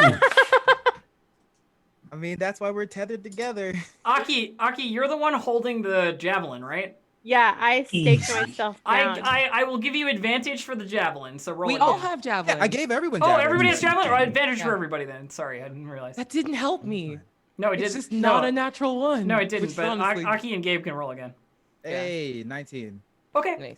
Yeah, nice. Okay, so, when the avalanche stops, the snow settles and buries creatures in it. So whoever has failed their strength saving throw, you're underneath, like, the avalanche. You've been knocked off your feet and, like, buried, basically. Yeah. Which would be Aki. Bria. Or Abria, sorry. Yeah, Abria, and Yeah. that's it. So Abria, you find yourself sort of like blinded and covered in snow. You're not really sure what you need to do, but I think your instinct would be to try and dig your way out. Yeah, we're also going to do some firebolt assistance with that. Okay, yeah, sure. So you need to roll another athletics check for me to Sure. dig yourself out. Yeah, it makes sense. 11. Because you said something about firebolt again, like I'm gonna put advantage on it just because you're gonna Okay. melt snow in your way. 19. So we'll call it a 19. So you just claw your way out of the snow with like this steaming water that's been melted from the firebolt, and everybody else is like waist deep in snow, sort of hunkering in the javelins. I think she stayed down for just a couple minutes. Like, honestly, this is soothing. You're just like, this is kind of okay. Yeah, this isn't as bad as it could be. All right. It's like Anyway. a shower for an elbow. Yeah. Jux stands up. Sound off. The javelin idea was really good, but No, where's we were just Bertha? lucky. It was a terrible idea. I mean, Says Al's the character, person it was a really who's cool like, idea, but yeah, says the Rachel person hates it. who's not buried under the snow, as opposed to where the hell is Versa? I should be out in a minute. She'll be out in a minute. Something like this, not As even you gonna say phase that, her. she's just like, Should see her. and then just hands you the javelin back. I'm just assuming she didn't do it right. Like I tried to You take stab- it, you're like holding it up against the Yeah. snow. Yeah, I was like, you stabbed the thing. I got it. This I is did like more. one of the. I feel like whenever you have like adventuring packs, like people don't really imagine them. But this feels like the perfect moment to see it because like the adventuring pack and then like putting each of the javelins back in the sheath on the back. With Yeah. the giant bag. Yeah. So cool. So cool. And like, as with any like winter environment, winter adventure, like everything's just a little bit bulkier. You know what I mean? Than like your sort of regular woodsy forest setting. You're wearing like much thicker layers. It all feels a little bit more restrictive, except for Bursa, obviously, who's just like muscles. And But- not common sense. Yeah, Just and got bodied by that avalanche. and yeah, just straight up knocked down by the avalanche. How are the goats? The goats are like way back on the path. They weren't in this avalanche. They're fine. Also, they're smart enough to move. Yeah. Well, They probably felt it coming before we did. Animals are smart like that. So because I pulled Boy to me and then I use my body, is Boy okay because of that? Yeah, Would you say? boy is okay. Yeah. You like hug boy to the javelin or whatever and keep him safe. Alright. So anyway, continuing once you pull yourselves out of the avalanche, that is, there's more path. This is a mountain trek. There's a whole lot going on. So you keep climbing and it's like the day is wearing on a little bit. And then in the distance, like the weather clears a little bit because you're getting high up and the snow is like settling into a clear blue sky. You see a figure lying face down in the snow, wearing like climbing equipment and cold weather clothing. There is blood. Not to get a description. We really did. Yeshvan is going to kind of scurry on up and approach with caution, but they're as they approach, they're like, "Hello, did we get the husband's name?" Keegan. Garrett. Garrett. Garrett? Keegan was. Oh, it is Garrett. Keegan is the husband that we met. Yeah. Garrett, is The that you? the figure sort of shifts when they hear you a little bit, like they're conscious but barely. Garrett, we're going to help you. We've been sent by your husband. Can you? And as I get closer, I kind of want to like maybe just like take a hold of an ankle really fast and sort of tug just a little bit. Yeah, he's like clearly moving. He's like trying to pull himself off of his face. You know what I mean? He's been lying Okay. face down.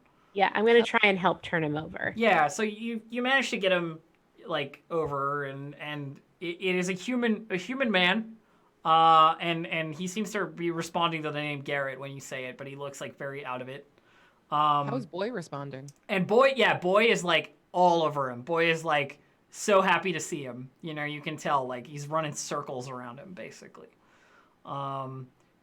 This is clearly Garrett.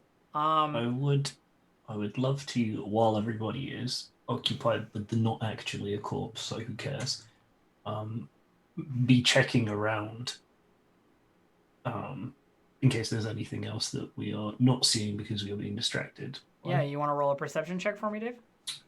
I would love to. 21.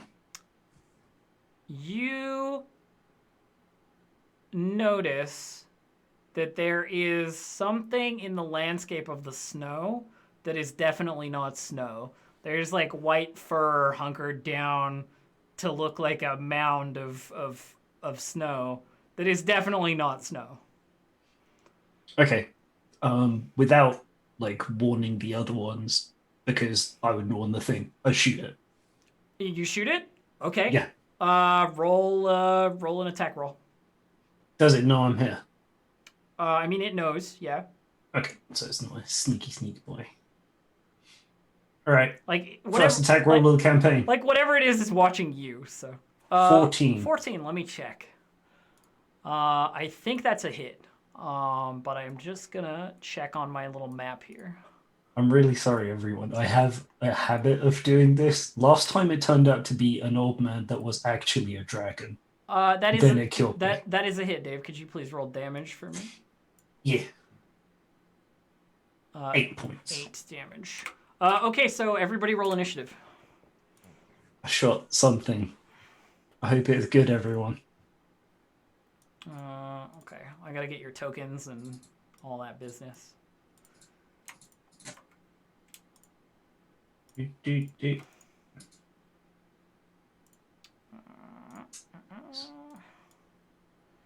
Cat stream.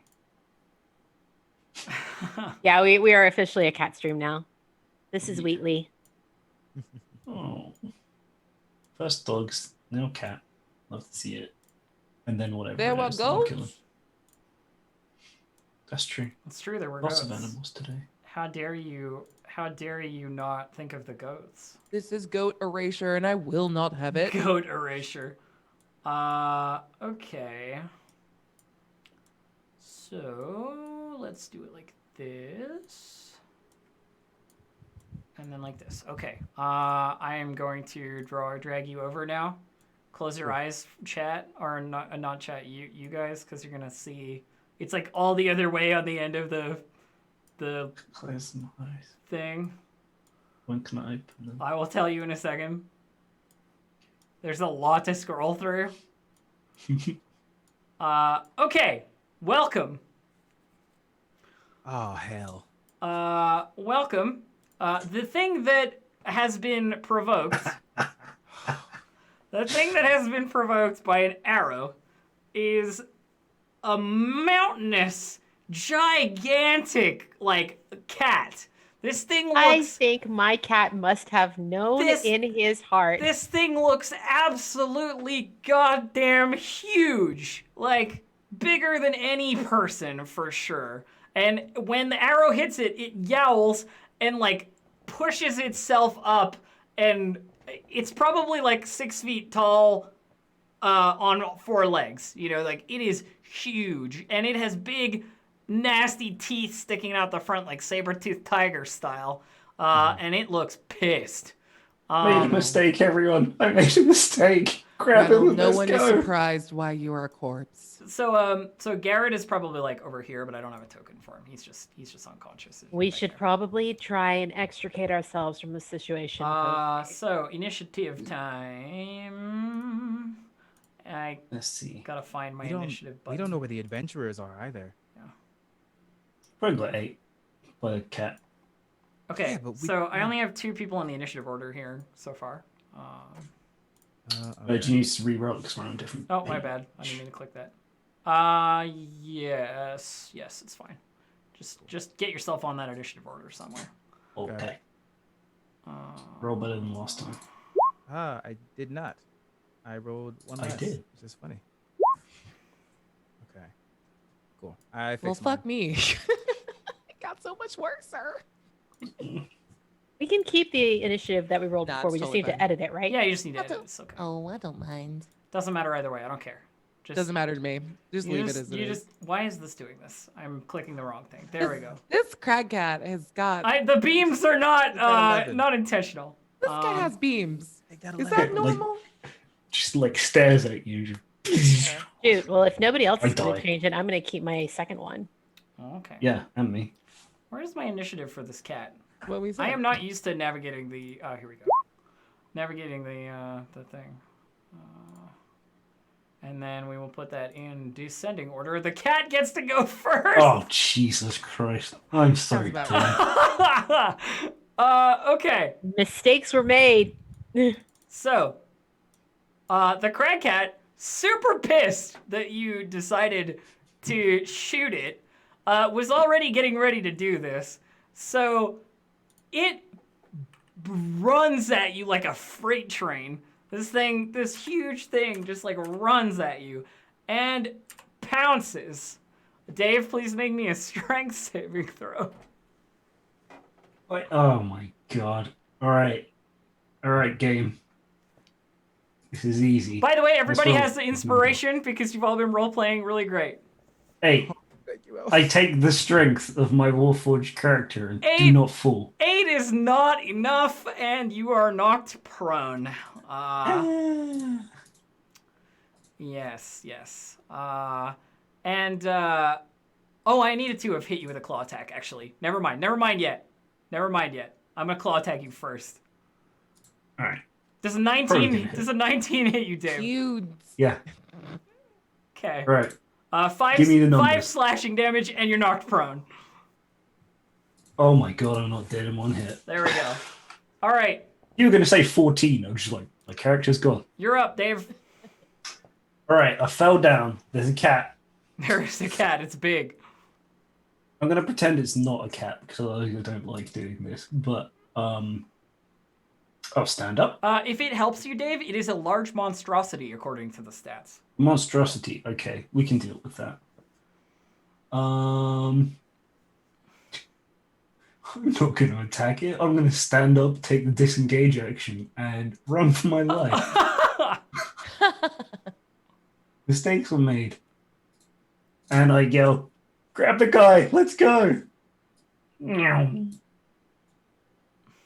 Or like down here, like maybe. Yeah, sorry, that's the edge. Just Just run off the edge. ah. When that arrow hit it, did it look like it actually pierced and it was like It bleeding? definitely hurt it. It's bleeding. There's an arrow Okay. sticking out of it. You can see the red on the like white fur.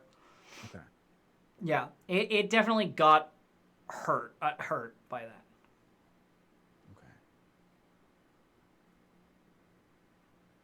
Okay. Sorry, that's my whole turn. I don't have bonus sections yet, really. Yeshavon, you're up next. Yeshavon is going to use their action is going to use their action to cast lightning lure. A lightning lure. What? Make it Yes. closer? What a flex. Actually, you know what? Do you like? Because that will be good for you. Because then you can get like all up in its grill. Vidrux. I'm a sorcerer. Nah, do it. No, you know what? Flip the We'll truth. Yeah. I don't give we'll a use shit. we'll use the other one instead. We'll do. No, do it. Do what you No, do. no, no, we'll That's do- me we'll do- reacting, not telling you how to live. It's fine. We'll do Starburst. I was looking at that one first anyway. So the way that Yeshivon casts is their form begins to glow and like sparkle, like pieces of that light kind of begin to float off them and coalesce into like this little ball of energy Cool. that they then push out. I can go ahead and like put the little text in the thing, but you need to make a saving throw for me, for DC 7. And this only targets the cat, right? Yes. Okay. So the cat is a charisma saving throw. It succeeds its saving throw. Cool. Then a it does not get any charismatic any damage at all. Oh no. Okay. Well. Is it a cantrip? I've not seen that spell. It is a before. cantrip. A successful charisma saving throw negates the damage. Oh, it's All not bad. right. Yeah, I haven't seen Starburst before. I guess it's from a book I haven't read. Yeah, the deep magic. The old stuff deep in magic. the compendium. Maybe. Yeah. All right, Bursa. If Yeshivon is done and doesn't want to move, that is. Yeshivon would like to move. I'm out of am I out of its attack range? Currently, yes. Then I'm gonna GTFO. Okay. But I'd like to get a hand on Garrett, I guess. Unless our Strong boys want to take care of that. Something. Just pull him face down in the snow. Yeah, I'll let our Strong boys deal that. Something to note that might be worthwhile is if you pick up Garrett, there's no way that you're going to be able to outrun this thing. Like, Fast no as way hell. in hell. Awesome. And Well, also, then, if that's the case, then I'm gonna go ahead and stay here and stay engaged with the cat and kind of guard. I know that I have some. I just thought I'd mention it. No, you're fine. You're fine. I think our best bet here is just to stay and fight. So that's what I'm gonna do. The other thing is, when you use your spell, it seemed like it was less effective, even though it didn't do anything. It seems like it might have done something, but it's somehow less effective against this creature. Like the magic fizzles a little bit around it. Interesting. Yeah. Good to know. So Bursa and Rattle are both on here twice. Which initiatives are the actual initiatives? I mean, Rattle's got a 17, so this 8 is probably not them. Yep. And Bursa's got 11 or 5. Which one is your actual initiative? Oh, I was fine living under the shadow of the 5. Okay. Vidrux can go before me. All right, Vidrux it is. So when this giant crag cat comes out, I think a little bit of like the infernal heritage. His eyes probably like change a little bit to become more red, and his like mouth opens, and then there's just like a cold fog that comes out. Ooh. It's finally, and I'm gonna run forward and Give him the axe. Yep, swing my battle axe, Let's go. one-handed with the shield in the other. Yeah. All right, so that's 23 to hit That hits.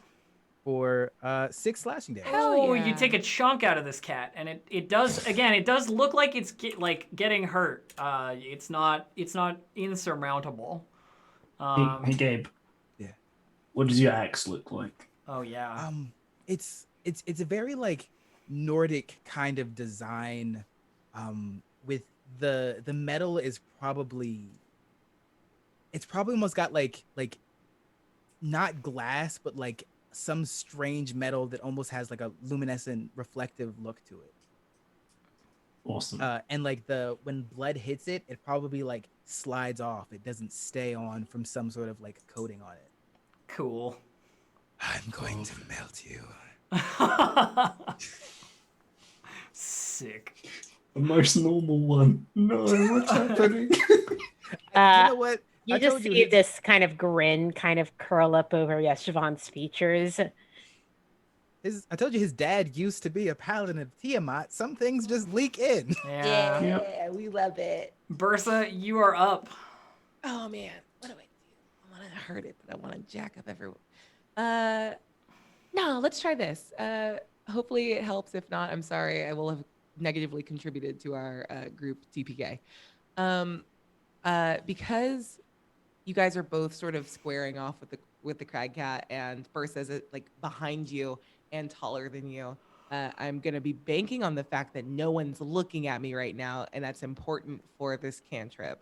So please make a charisma saving throw.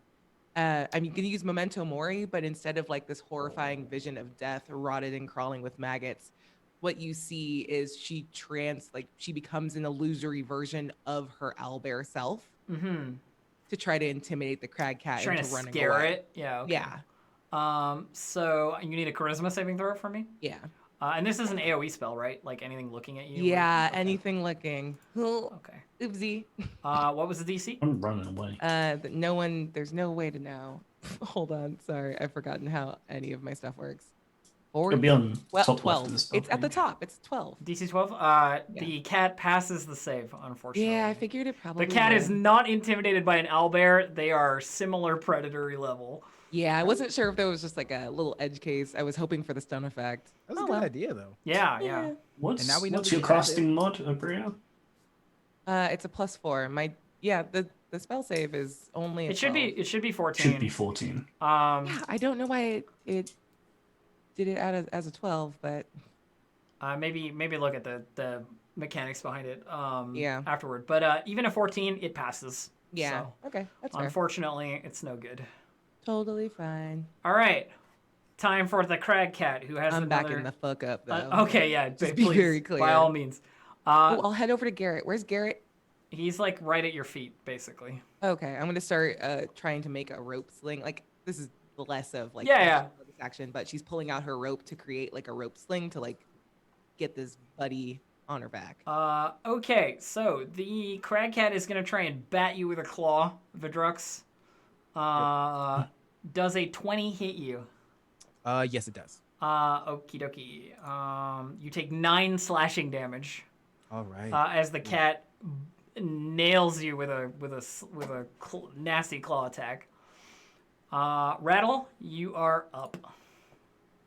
Right. As much as I would love to run away, I've only just made all these friends. We'll try and keep them a little bit longer. Run into... This looks like a shrub or a bush or a tree or something? Yeah, it's just like snowy foliage. Oh, wait, I'm not level 2. I can't bonus action high. No, I'll just you shoot are it not instead. level 2. Okay, just Yeah. shooting it. Fire away. Alright. Pew! What do we got? A 9. A 9 does not hit it, unfortunately. Alright, I go prone. You go prone? Okay, cool. Yeah, I'm like trying to hide in the snow. Got it. Not hide, just... Alright, Yeshivon. Siobhan is going to try. This time, I think they're going to try and attack. They're gonna draw their Dorada, and attack. Can I come up over here and attack with their Dorada? Yes, get him. Hopefully, we'll see. Hey, That does in fact hit. for 7 piercing. Ooh, nice, very nice. The cat is mad. Cool. We like a mad A cat. yowling, angry, gigantic monstrosity with magic resistance. You know, the usual. Mm-hmm. Is that all? Also, I don't know what a Dorado looks like. Could you describe that for me? I've never heard of it. I actually looked it up, and I'm not quite sure what it looks like either. It seems to be a sword or a blade of like maybe Roman design once upon a time, but I also looked it up and was not quite sure. I can try and look it up again and see if I come up with anything a little bit more concrete, but I don't think that there's any specific. Anybody in chat know what a Dorada is? Lay it on us. How do you have one but not know what it is? I'm interested in It just looked really cool. I was like, it's a blade of some kind. I'll take it.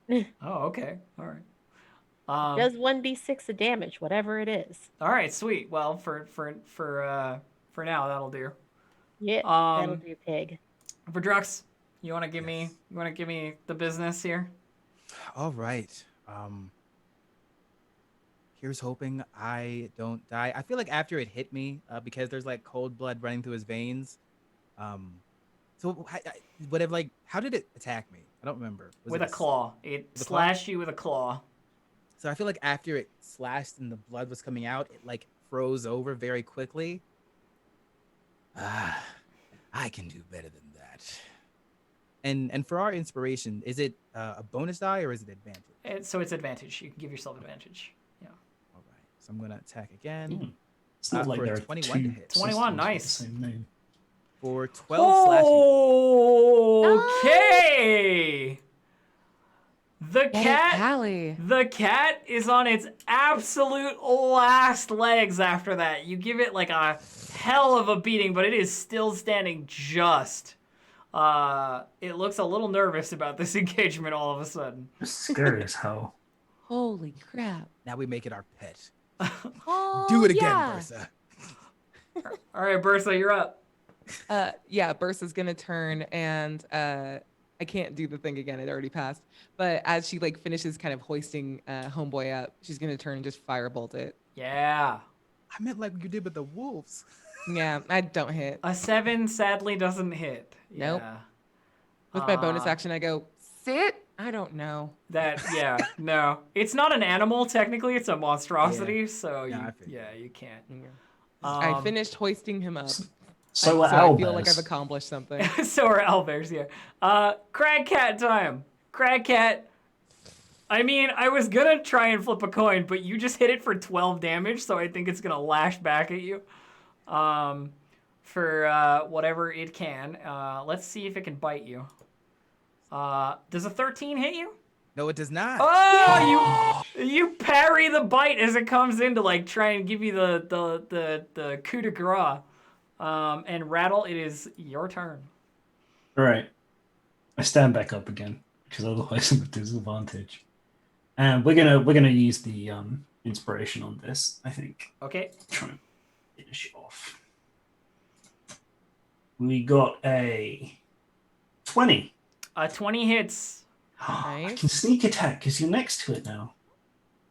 8 points of damage. You deal far more than is required, and the crag cat slumps to the ground.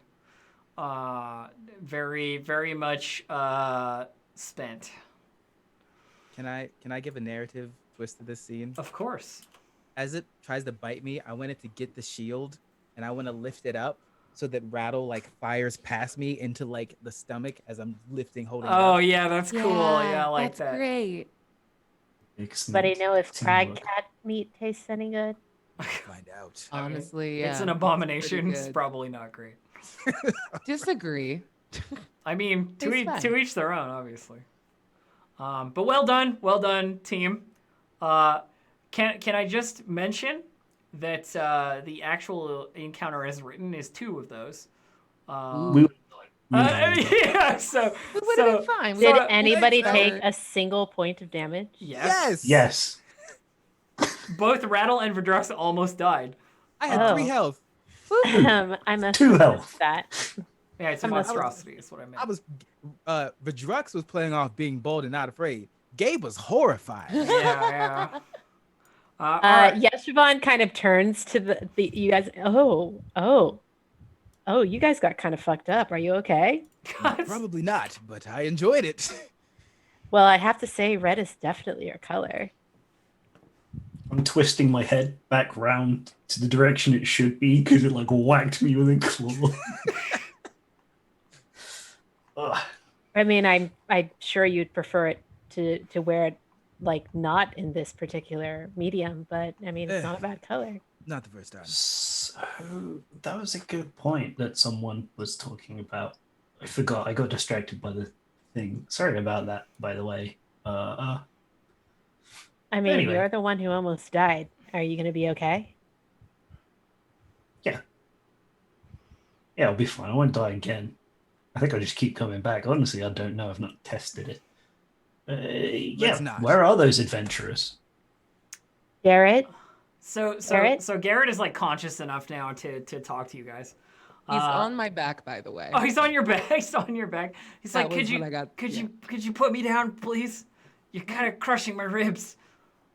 No, just stay here. You walk slowly, and you're almost dead. But you gotta know what is going on. The You adventurers. can just talk. Stop squirming. I swear to God. Fine. And she like reaches back and just pulls him out of the rope sling. And Boy is super happy to like have Garrett back on the ground because Boy was like following you while you had him on. Yeah, the that wasn't shoulders. great. Okay, so So what can you tell us? So Garrett says that like, well, we were higher up, and Yeti ambushed us. I lured it away from the others, but I don't know what happened to them, and it got me bad. Like you can see, he's got like big Yeti claw marks in his gear. I'm definitely giving Rattle a little look like, First, it was you. Like we were worried about the guys. No, it's my fault. All right. Yeti wouldn't do. No, they would. No, they definitely would. That's fine. So we have a possible Yeti encounter waiting for us. Great, wonderful, cool. He'll be fine. Are your companions alive?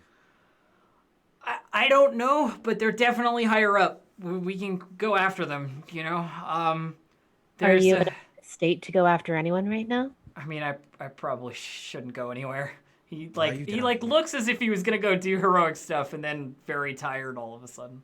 You just lie in the snow for a while. I'm sure that'll be fine. We'll Why are come you back and you'll here? be totally okay. There will be more crag cats. He smells like easy meat. Have you had anything to eat lately? I've got supplies enough for myself for now. You think you have the strength to start making your way down to the bottom of the mountain? No, he's the reason that we're getting cider. We're not letting him out of our sight. Why are you down here and not with the others? Because I led the Yeti away. But it's. And then I just Where is it? I mean, Look for Yeti tracks. we got surprised up the hill and I led it back down and the others scattered somewhere. I don't know. Why didn't it kill you? Lucky, I guess. He's got like big Yeti claw marks in his gear. Okay, yeah, so like he got- got Must have mauled just by thought a you Yeti. Definitely lucky, but I think give him that's, 1 point of healing. Just to, I think sending him down the mountain is actually the best idea. We did send a message to your husband to come and pick us up, so he's gonna meet us down there. Maybe if you start making your way down.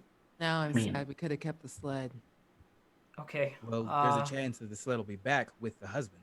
Well, I mean, if the sled It's comes been back, like an hour. if the sled gets back to Keegan, then probably he'll come looking.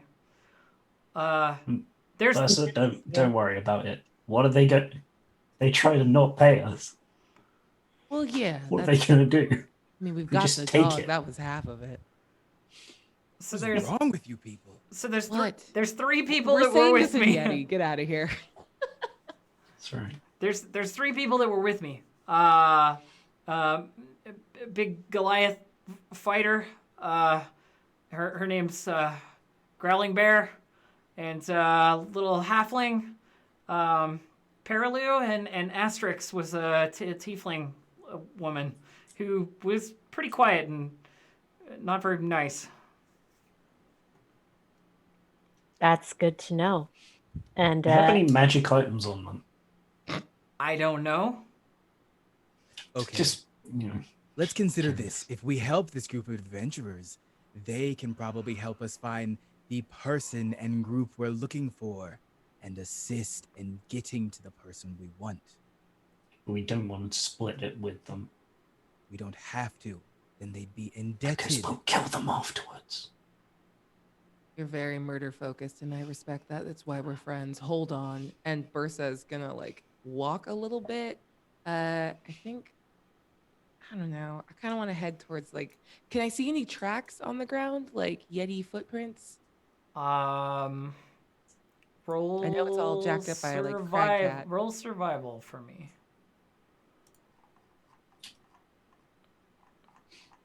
17.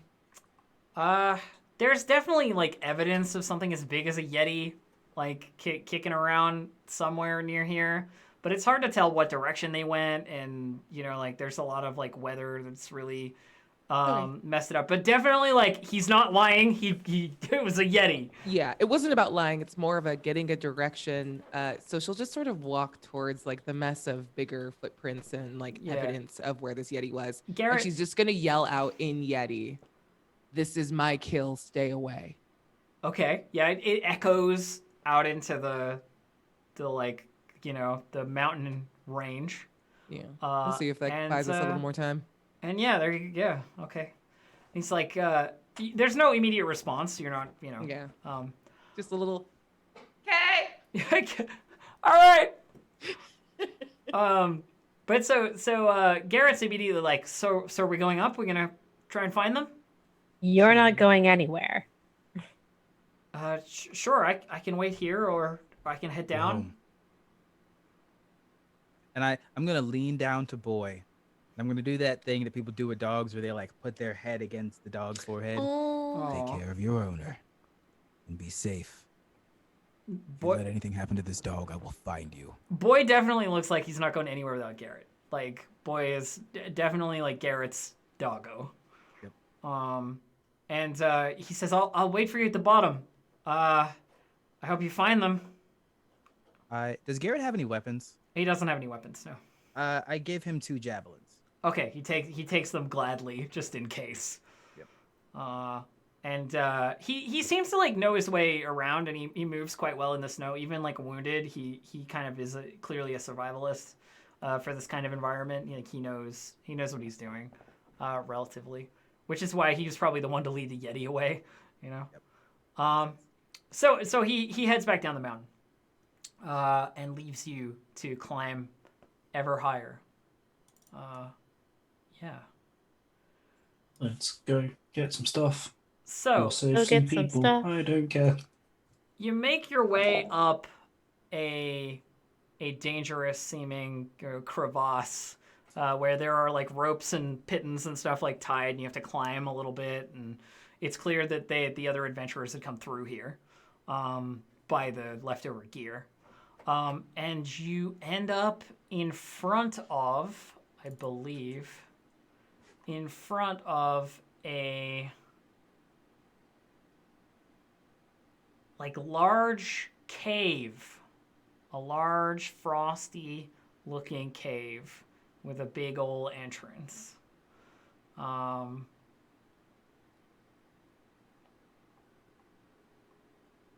it looks like the kind of place you might find Yetis, for example.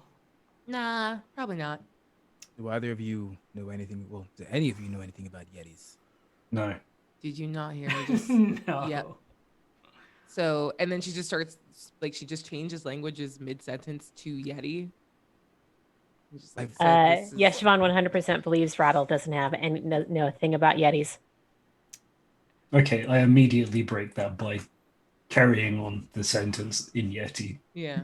You two are speaking in a language, and if I don't know what it is, how can I interpret what it is? Yeah, it's Yeti. Ah, I mean, sorry, it's Yeti in common. Thank you. Now I know. Yeah. So you do both have experience with Yetis. Fantastic. Then you guys can lead the way. Or can you give us any pointers? So Weak spots. So outside of the They cave, like flirting. so outside of the cave, there is a lot of like blood on the snow. There is a lot of like there was a scrap here, or like where they were ambushed was around here, clearly. And it looks like there's a big old body, as well, lying sort of rather rended in the snow. I They assume look that's- they look Goliath sized, and they look definitely dead. Is there a weapon nearby? Yes, there is. Magic? No, it isn't. There Fight is. How What, cute's their outfit? there is what looks like a like one-handed axe. I that they're. put it in their hands, and I put their hand on their chest. Okay, yeah. They look like they must have like jumped to Garrett's defense or something. They look like they were brave and they took it on the chin, but they didn't survive, sort of thing. But like seriously, what's like the pant size up here? It's very The rare that I find pant clothing in my size? size. Yo, I mean, clothing in my she's- size is wild. Let's go. She's like a 10 foot Goliath, you know? Like if Yeah. you wanna take our pants, that's on you.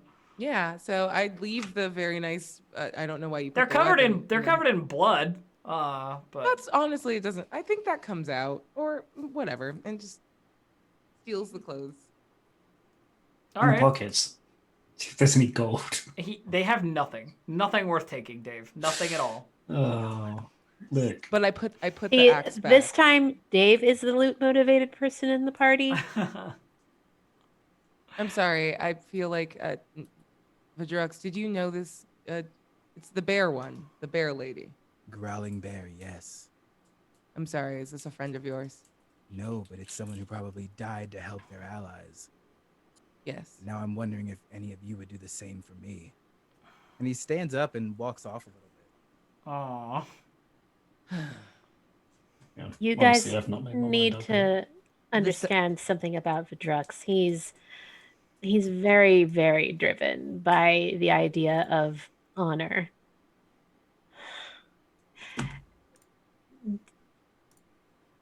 You'll learn to humor him at some point, but for the most part, he's a good guy who cares a lot about other people and about how they think about him. You'll get used to it, and eventually you'll start to find it kind of endearing and attractive. I mean, you know. Anyways, we should probably go. Endearing and attractive, we, you know. yeah, should. Uh, Finishes let's head on taking then. Okay, so taking the stuff from the corpse and then puts the axe in the position back and then walks away. Like I fucking guess. Oh.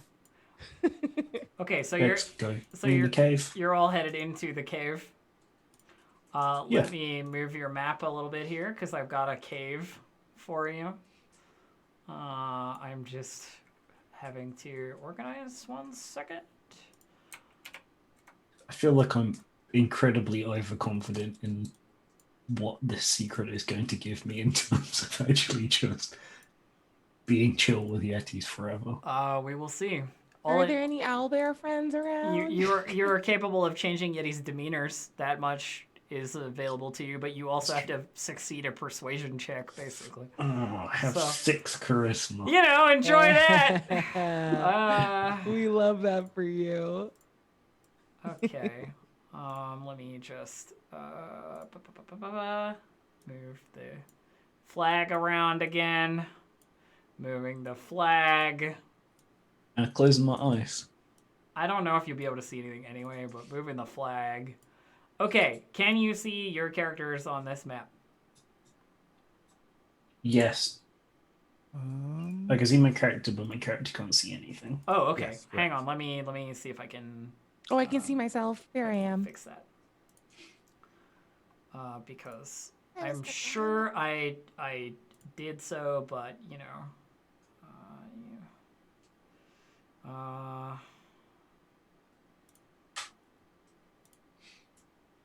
Does that change anything? No. It's been a little while, so I'm just gonna get used to pressing the buttons. I had to do the same. Did that work? No. Ugh. I don't know my way around the dynamic lighting system very well, to be honest. It's changed if you've not GM'd in a while. It's a new updated system, so that makes sense. Oh, it should work. In my settings, as long as I have Did that change it? not. Oh, there's a tiny circle there around me now. Yeah. Oh. Oh, I see. Here we go. How's that? I can see. Okay, I figured it out. I cannot. I don't know who has night vision and who doesn't, but we're just gonna alight it for this moment while I figure that out, and we'll move forward from here, and I'll fix Right, it. party. Who's letting us down? Who doesn't? Who can't see in the dark? I don't think Liability. Goliath have I do not think dark they vision. do. Yeah. Yeah. So I don't. I do not believe I do either. Okay. Neither do I. You should all be able to see now. Can you all see? I hope so. Yes. Cool. can. Cool. All right. So you find yourself in an icy cave. That is the situation, as it stands. Sweet. Okay. Well, I did lie about not knowing about Yetis. So they should be just, aunts, uncles. There'll be some relation. I don't know. Come on, let's go. We'll be fine. Everything will be okay. What? So It's fine. as you move forward, I do hold on. Yep, I'm holding. Do not follow them that quickly. They are very dangerous. I just figured that needed to be said since we fought a crag cat like 11 seconds ago. I mean, it was a little longer in game, but as you I don't know how time works. That's a humanoid construct. As you move forward, Rattle, you can see that there's like an icy covering on one of the areas over here that spans over a big chasm. And there's sort of another path that looks like it goes kind of that way. See any kind of drag marks or more There's blood? definitely a lot of like activity in here. Yeah, there's stuff passes through here fairly often. Recent blood trail, perhaps? Yeah, there's some recent like drag marks and that kind of thing. Okay, which direction is that in? That would be up this way. Okay. I adjust my course slightly. Okay. Are you coming? Oh, you probably need to light a torch. I have a lantern, actually. I have a torch. The lantern's better. Come on. You're in front, and you probably should be the last to be seen. Yeah, we can stay behind a little ways so that your cover isn't blown. It's not cover. I know Yetis. It's fine. I'm they I'm gonna let 'em mean do it. that. Just, I'll let them light their torch or their No, I'm giving you Their the lantern. lantern. I'm not holding it. I'm not holding Yes, Siobhan. resources. I can see in the dark. Yes, Siobhan will hold the lantern. Good. I'm gonna keep the torch just in case, because then I can swing it. good call. Good shout. They don't like it. So the drag marks lead up in this direction over here. Okay. Oh, some bones. Yeah, you can see scattered around in that like little area just up ahead of you, over the chasm. What looks like the remains of several goats, like stripped to the bone, as well as there are some indents in the like walls and some objects lying around on the floor that you can't see the details of until you get a little closer. Okay. Am I right in thinking this is like a thin path across like a big crevasse? Yes, that is a big, deep crevasse. Yeah. All right, sweet. Let's try and not fall in. Yeah. What you said? Back here. There's a How quiet are you being? be quiet. Yeah, I'm stealthy. We're doing a stealthy boy. Okay. Yeah, would you like me to make a stealth check? No, honestly, no. I just wanted to know what your approach was. You know what I mean? It doesn't really matter either way. Yeah, I'm creeping forward at the front, both to scout and also because I think. I'll flag you when there's something else to tell you. Okay. So you make your way across. It's not slippery or anything. But as you get closer into this like little hallway with all the bones and stuff, you see that the objects that you could see in the sections of the wall look like heads. You know, like they've been ripped clean off of bodies and like left here as trophies or something.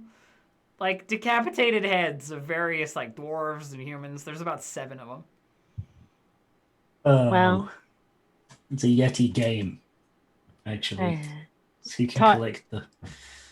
tearing heads off bodies is a Yeti game. I mean, it's more. You'd have to be there. It's really fun. You have to be there. Bertha's just nodding in appreciation. I think I will happily pass. Okay. But Rattle. You seem Poke like a the bit of bone a man-eater piles. yourself, Rattle. Poke the Kalashar. I bone don't know piles, why you're Mike. this Maybe don't surprised. do that. You're not one of me, are you? No, you're not coming.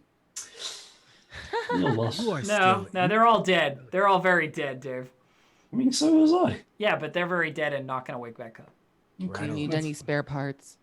You are still injured from earlier. Please refrain from potentially death repeating circumstances. Good idea, actually. Is this how we heal? Do we swap out the broken yucky bones with new ones? I'm going to say, since before I've ever taken a hit dice, I can collect some extra ones, put them in my backpack, and yeah, we'll just swap them out for fresh ones.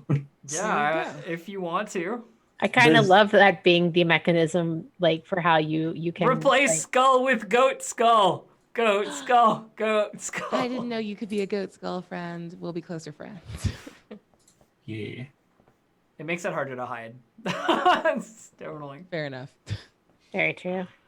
All right, onward. Mm-hmm. Sorry. Uh, Uh-huh. So, turning around this corner, you see a very interesting, very kind of mean sight. And that is a tiny, like, Yeti tyke, like a little baby Yeti, playing with the halfling the Perilu, the halfling that you were mentioned. And by playing with, I mean kicking her around like a ball. Like she's in the fetal position, and the Yeti is like playing like a kid would play with like a doll, but it's a halfling. Oh no. She's clearly alive. She makes like a grunting noise or something when she's like in the fetal position protecting herself. But the Yeti tyke immediately sees you coming around the corner, Dave, and squeals and runs away. Around this corner. That's good. That's good. what do you mean? Good. The halfling is like groaning a little and like lying and doesn't want to move, like. Yeah, I'm gonna go up to the halfling. No, hold on. I have a feeling once we round this And as you yes. come around the corner, What are you? there is a very big, very mama Yeti with a little tyke like on her back, like hiding. Hey, it's fine. We're cool. I say, Nessie. And Cool. the mom yells back in the loudest possible Yeti roar, "Leave!" Like just trying to scare you, basically. Okay. Can we take the or is she not done playing Halfling? with it? She just seems to be like sheltering her kid, because you're adventurers and there's like a natural inclination for adventurers and Yetis to fight, as it were. She's just sheltering her kid, and she doesn't really seem to care what you do except for approach her. Like she's very tense. Yeah, I'll skirt around, like keeping that sort of distance, and I just grab the halfling kind of by any bit of clothes while I'm still Just having kinda- eye contact with the Yeti and just like drag her along the ground You're like out of the you're way. like you're like watching the Yeti and dragging the halfling. Yeah. Yeah, She I'm doesn't sure. she doesn't step forward to stop you or anything. It seems like she she lets you drag the halfling back into the hallway. If you wanna. See how easy that was? Yeah. Cool. Yep. That definitely could have been worse. And she stands up and she doesn't look like she's very seriously injured. You know what I mean? She's just been being sort of kicked around by a Yeti tyke, and she stands up and she's like, thank you so much.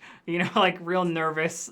She looks like she's probably, if you had to pick her adventuring class, a rogue of some kind. Like little halfling with some black leathers and a bag of gear. I How want to nice round. do those leathers look, though, Elf? Just asking. Have they got studs in? Are you halfling sized? I can make it work. No, you can't. You could have some cool like armored jorts. Don't. So, So- she's a so girl. she- That's so- all right. She could have some cool jorts. cool, George. So she says, you saw what happened to Rowling bear. yeah, couldn't stop it. The Yeti got him. He tried to fight it. an asterisk. Why? I don't know where Asterisk is. She ran up rather than in. So I hope we can find her. Maybe. I do want to turn to Yeshivan in this moment and just say, and that's why we don't run around. Trust the experts. When we're in a town, you can talk to all the people you want, but you're out of your depth. And that could have been worse. Can we go? Paralu is Okay, like, calm down, little. You're not dead. It's fine. Yeah, you're fine. It was the kid playing with you. Now, you could have been part of sports, and that would have been a whole different I'm gonna thing. start walking out. Tykes will be tykes. okay. Yeah. Children are Wait so where you cute. are, Gabe. Wait where you are. Okay. No, 1 square forward where you were. Right Yeah. here. Yeah, thank you. 1 second. Oh no, we might have spoken too soon. Oh no. So, as you exit towards the cave entrance once again, a big lumbering Yeti figure appears in the shadow of the doorway, holding like a goat carcass over its shoulder, and it peers in, looking at you, like it's trying to decide what it's gonna do. And Mix expert, expert friend. it starts approaching very aggressively towards Vadrux if nobody does anything immediately. It's in full defense mode. You're in its house. Rattle, Bursa. Yeah, we were still back there, kind of fucking about with this halfling, Uh-huh. Yeah. telling it it's stupid. and Is stop there complaining. something? Oh God. Okay. That's why we don't wander away. And I want to growl really loudly and then just try to get the Yeti's attention back. So the Yeti kind of makes it into this hallway, and then you two can communicate with it because you're within distance at this point. Hey, we're cool. He looks up when he hears the Yeti and looks over at the bag of bones that is Rattle, and goes "You're in my house. Get out of my house." And he looks like he's not gonna get out of your way though. He looks like he's just gonna rip your head off. We can't get. We're very happy to leave. You Yeah, want we were just stopping by for a cup of halfling, you wanna and we try got it. You want to try a perception check? One of my, or not a perception check, a persuasion check, to reduce his hostility. Yeah. Can I Yeah. assist you? You can, You have yes, advantage? yes, you can, yes. What's your charisma? Maybe you should take the. Or I've already No, said. actually, taking you the- have to do it because the Yeah. Yeti type is what gives it to you, not knowing Yeti. Persuasion, yeah. Yep. Yeah. You got this. Baby, -2. Oh, Easy game. You did it. Easy. That's a 15. So you go we're more than happy to leave, and he looks at you like he wasn't expecting you to communicate with him because no adventurers do that, and he goes "Are they all right?" Talking about clearly about his partner and kid. Yeah, they're fine. They were just back there. We just Family's super good. we didn't know whose cave it was. We went in. Now we're leaving. That's We're taking this one so no one knows about where you are. You know. The Yeti snorts this what could be I am listening and I am affirmative kind of noise, but it's this shower of snotty, frozen snotty viscera, and steps aside a little bit to give you space to get by him, and he fucking hard eyes all of you as you're leaving while this goat carcass still over his shoulder. hey, nice catch. Good job. Dude. He's Yeah, I just walked he's by. he gives you a look. He gives you a look that's I don't need compliments from you, fucking tiny ass little baby. Wow. I like I mean, it worked. And so you hightail it the fuck out of that cave, presumably. Yep. yeah, All we right. don't want to fight Yates. That's a bad time. Yeah, Feels like a bad time. yeah. I'll let you in on a secret. They have 51 health and they'll kick your ass. I mean, or we get a flirt in. Or we get a flirt in. Yeah, I suppose. Thank you. Bit of flow. We lean into Yeshivan's strengths and we're fine. What's the problem? You just leave Yeshivan there, and we'll just leave. Thank goodness for the littlest Yeti trait. It calls it out specifically as like if you have this secret, you can avoid fighting here. Hell yeah. That's awesome. Yeah. I was wondering Yeah. like if they were all going to do that. Yeah. I hope everybody else's comes up now. Yeah, it says, under normal circumstances, the male Yeti's hostile, but a character with the littlest Yeti secret can improve the Yeti's attitude. If no one has this secret, but the characters have a Yeti tyke with them, they can trade the tyke for safe passage. So, like, amazing. if you somehow ended up with the tyke, you'd be okay. All right, I guess we have to go and see if we Um, can find our tiefling friend now. Yeah. Oh, but hold on. As we're walking out, I just turn and having like snapped on Yeshivan, I'm gonna turn to Vidrux and say, "Will you please stop endangering the people around you by storming off in a huff?" I literally walked away from a place that I had nothing to do after killing a crag cat. So unless you would like to meet my axe more intimately, let's agree that we both have our own strengths. Except mine is more of a follow-through. Understand? Well, let's be fair between the two of us. You almost started more fights. You can just stay with the group, follow our lead, and we can talk out whatever this interaction needs to be. And if it comes to blows, it comes to blows. But you don't get to endanger the group because you're in a mood. Lead on, Bursa. Yeshivan, are they going to be okay? Is this going to get weird? I mean, people fight all the time. That's just kind of the nature of meeting new people and getting to know them. There's probably like the cold misty steam coming out of his mouth again.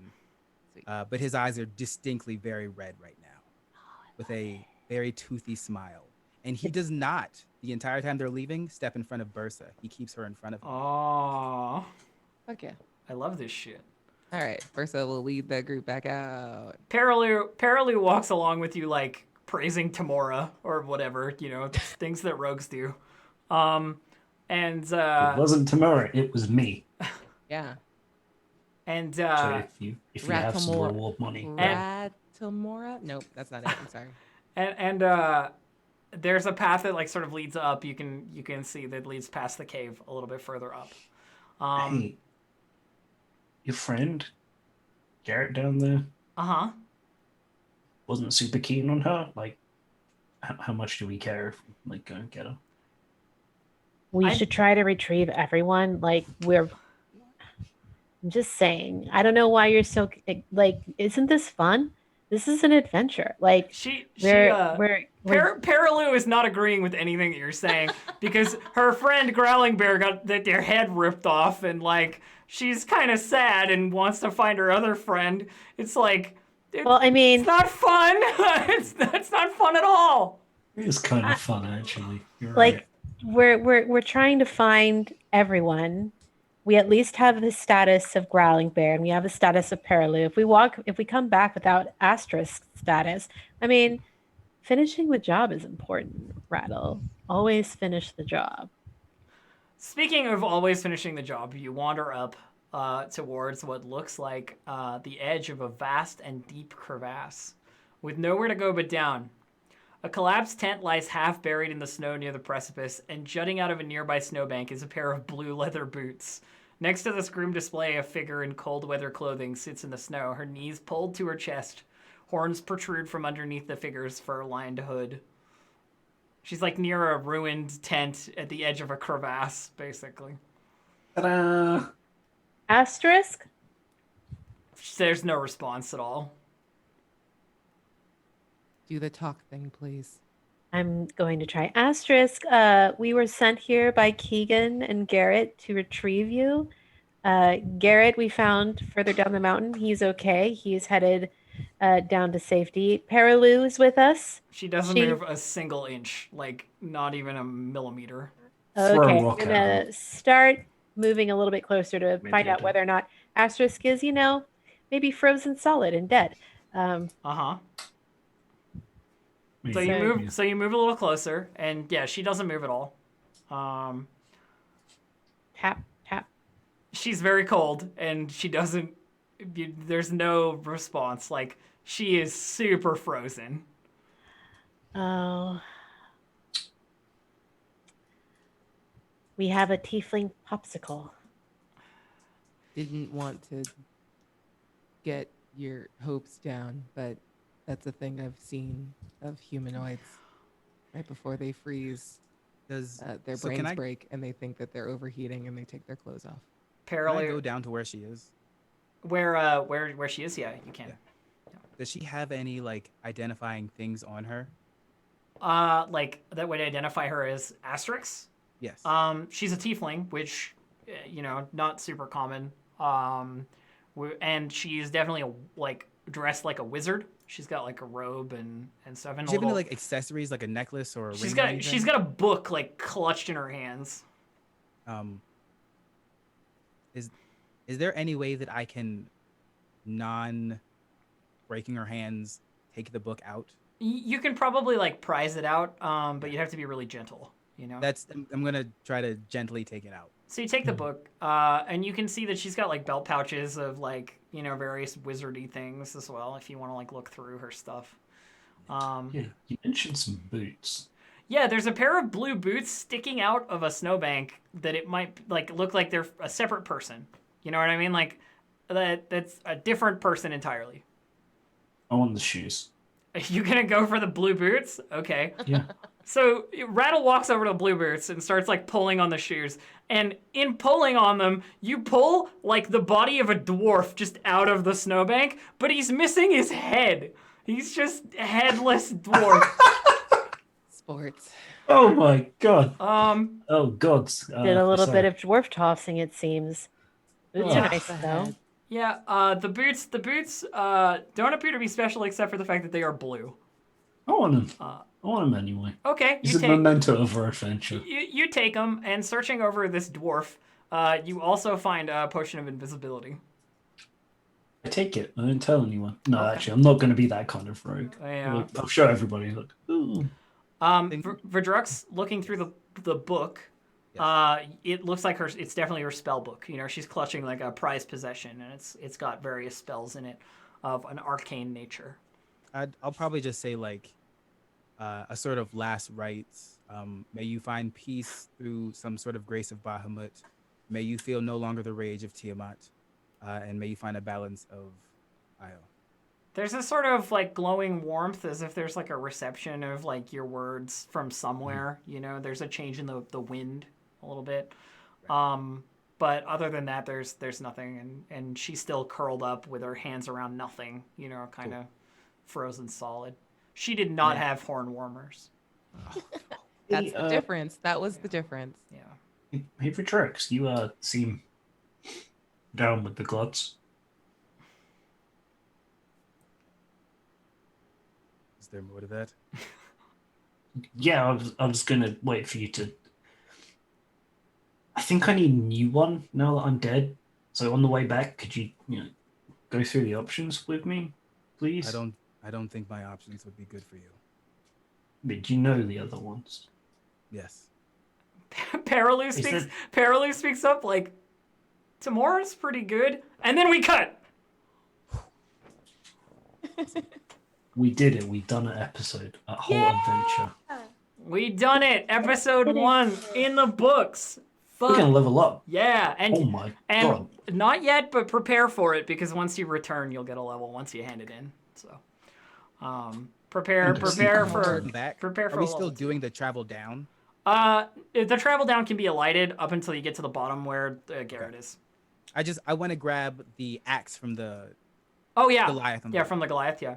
Oh, yeah. Basically gathering their things to give to next of kin or something if they have them. Cool, yeah. Cool. I cannot wait to ask you, like, Are you supposed to leave it or do you take it? Now I feel like I'm the asshole. Okay, friends, we don't have enough time to keep going. We have to cut it there. Next session. So, Dave, why don't you tell us all what you're up to and doing? Sure. Dave_the_human on Twitter. What else am I doing? Nothing. Easy. Cool. Maybe something soon. Roll20 Con. We've been talking about what we might be doing for that. That's the end of October. Yeah. So maybe something then, but until then, nah. Aki, why don't you go next? I am in a couple of things. Tonight is an off night for Clear Skies, and they'll be doing Blood of the Void instead, our Klingon crew. Usually on nights like tonight, you would find me over on Scabby Rooster playing with them in Total Party Kills, but I'm actually going to take the night off tonight. But please go and support both of those shows if you can, because they're awesome. And then, of course, on Wednesdays, I have It Came From the Loop, a Tales from the Loop actual play happening over on Rule of Lore at 6 p.m. Pacific time. And then I have one more thing that's coming up, but I'm gonna let Gabe announce that. Otherwise, yeah, that's where you can find me. That's what I'd be doing. Sweet deal. I mean, how can I resist shooting it over to Gabe after that? All right. Hi, I'm Gabe James Games. Pretty much Twitch, Twitter, and anywhere else. You can find me here, obviously, on Mondays. On Fridays, you can find me on the Roll20 channel at 10 a.m. Pacific time, doing Tabletop Table Talk, a talk show about how to let you be more comfortable about being a GM, and then inspiring you on ways to do it, new ideas, and then just have a little interactive chat. And then starting October, let's see, days are hard. 13th. Thank you. Is it the 13th? I think it's the 10th because that's Saturday. 10th. I October added the 10th. 3 and the 10 together. October 10th, we'll be starting a game of Werewolf. It'll be a 4-session thing, and then the finale of the show will be on Halloween, which is also a full moon that I'm playing with Aki and a few others. I'm very excited. Awesome. Hey, werewolf, y'all! I'm excited. And last but not least, Abria, please. Hi, I'm Abria Iyengar. You can catch me on social media at Quiddy, Q-U-I-D-D-I-E. I stream all over the place, but if you follow me on Twitter, you can see my full schedule there. Gave me extra time. Okay. And of course, there's me. You can find me at twitch.tv/DistractedElf or on Twitter at DistractedElf. This week, I am guesting on Thursday evening on Roll For It, playing a gnome wizard. So, enjoy that. And on Tuesday evening, I am defending my title as Fall Guys Extreme Knockout Champion or Ultimate Knockout Champion. And we will be competing once again for that Fall Guys crown. And anything else? No, I think that's about it. You've been watching Rime of the Frostmaiden. I'm just about to do that part. Yeah. Sorry. Yeah, you've been watching, of course, Rime of the Frostmaiden on Roll20. You can buy the module, everything that you've seen, on Roll20, so you should do that. I believe we can put a link in chat or something to that description. And if D&D's not your bag, Roll20's got a million other things, a billion other games, and you should get out there and play some virtual tabletop games with your friends. It's fun and easy. Bye for stuck now. Inside anyway. Bye. Goodbye.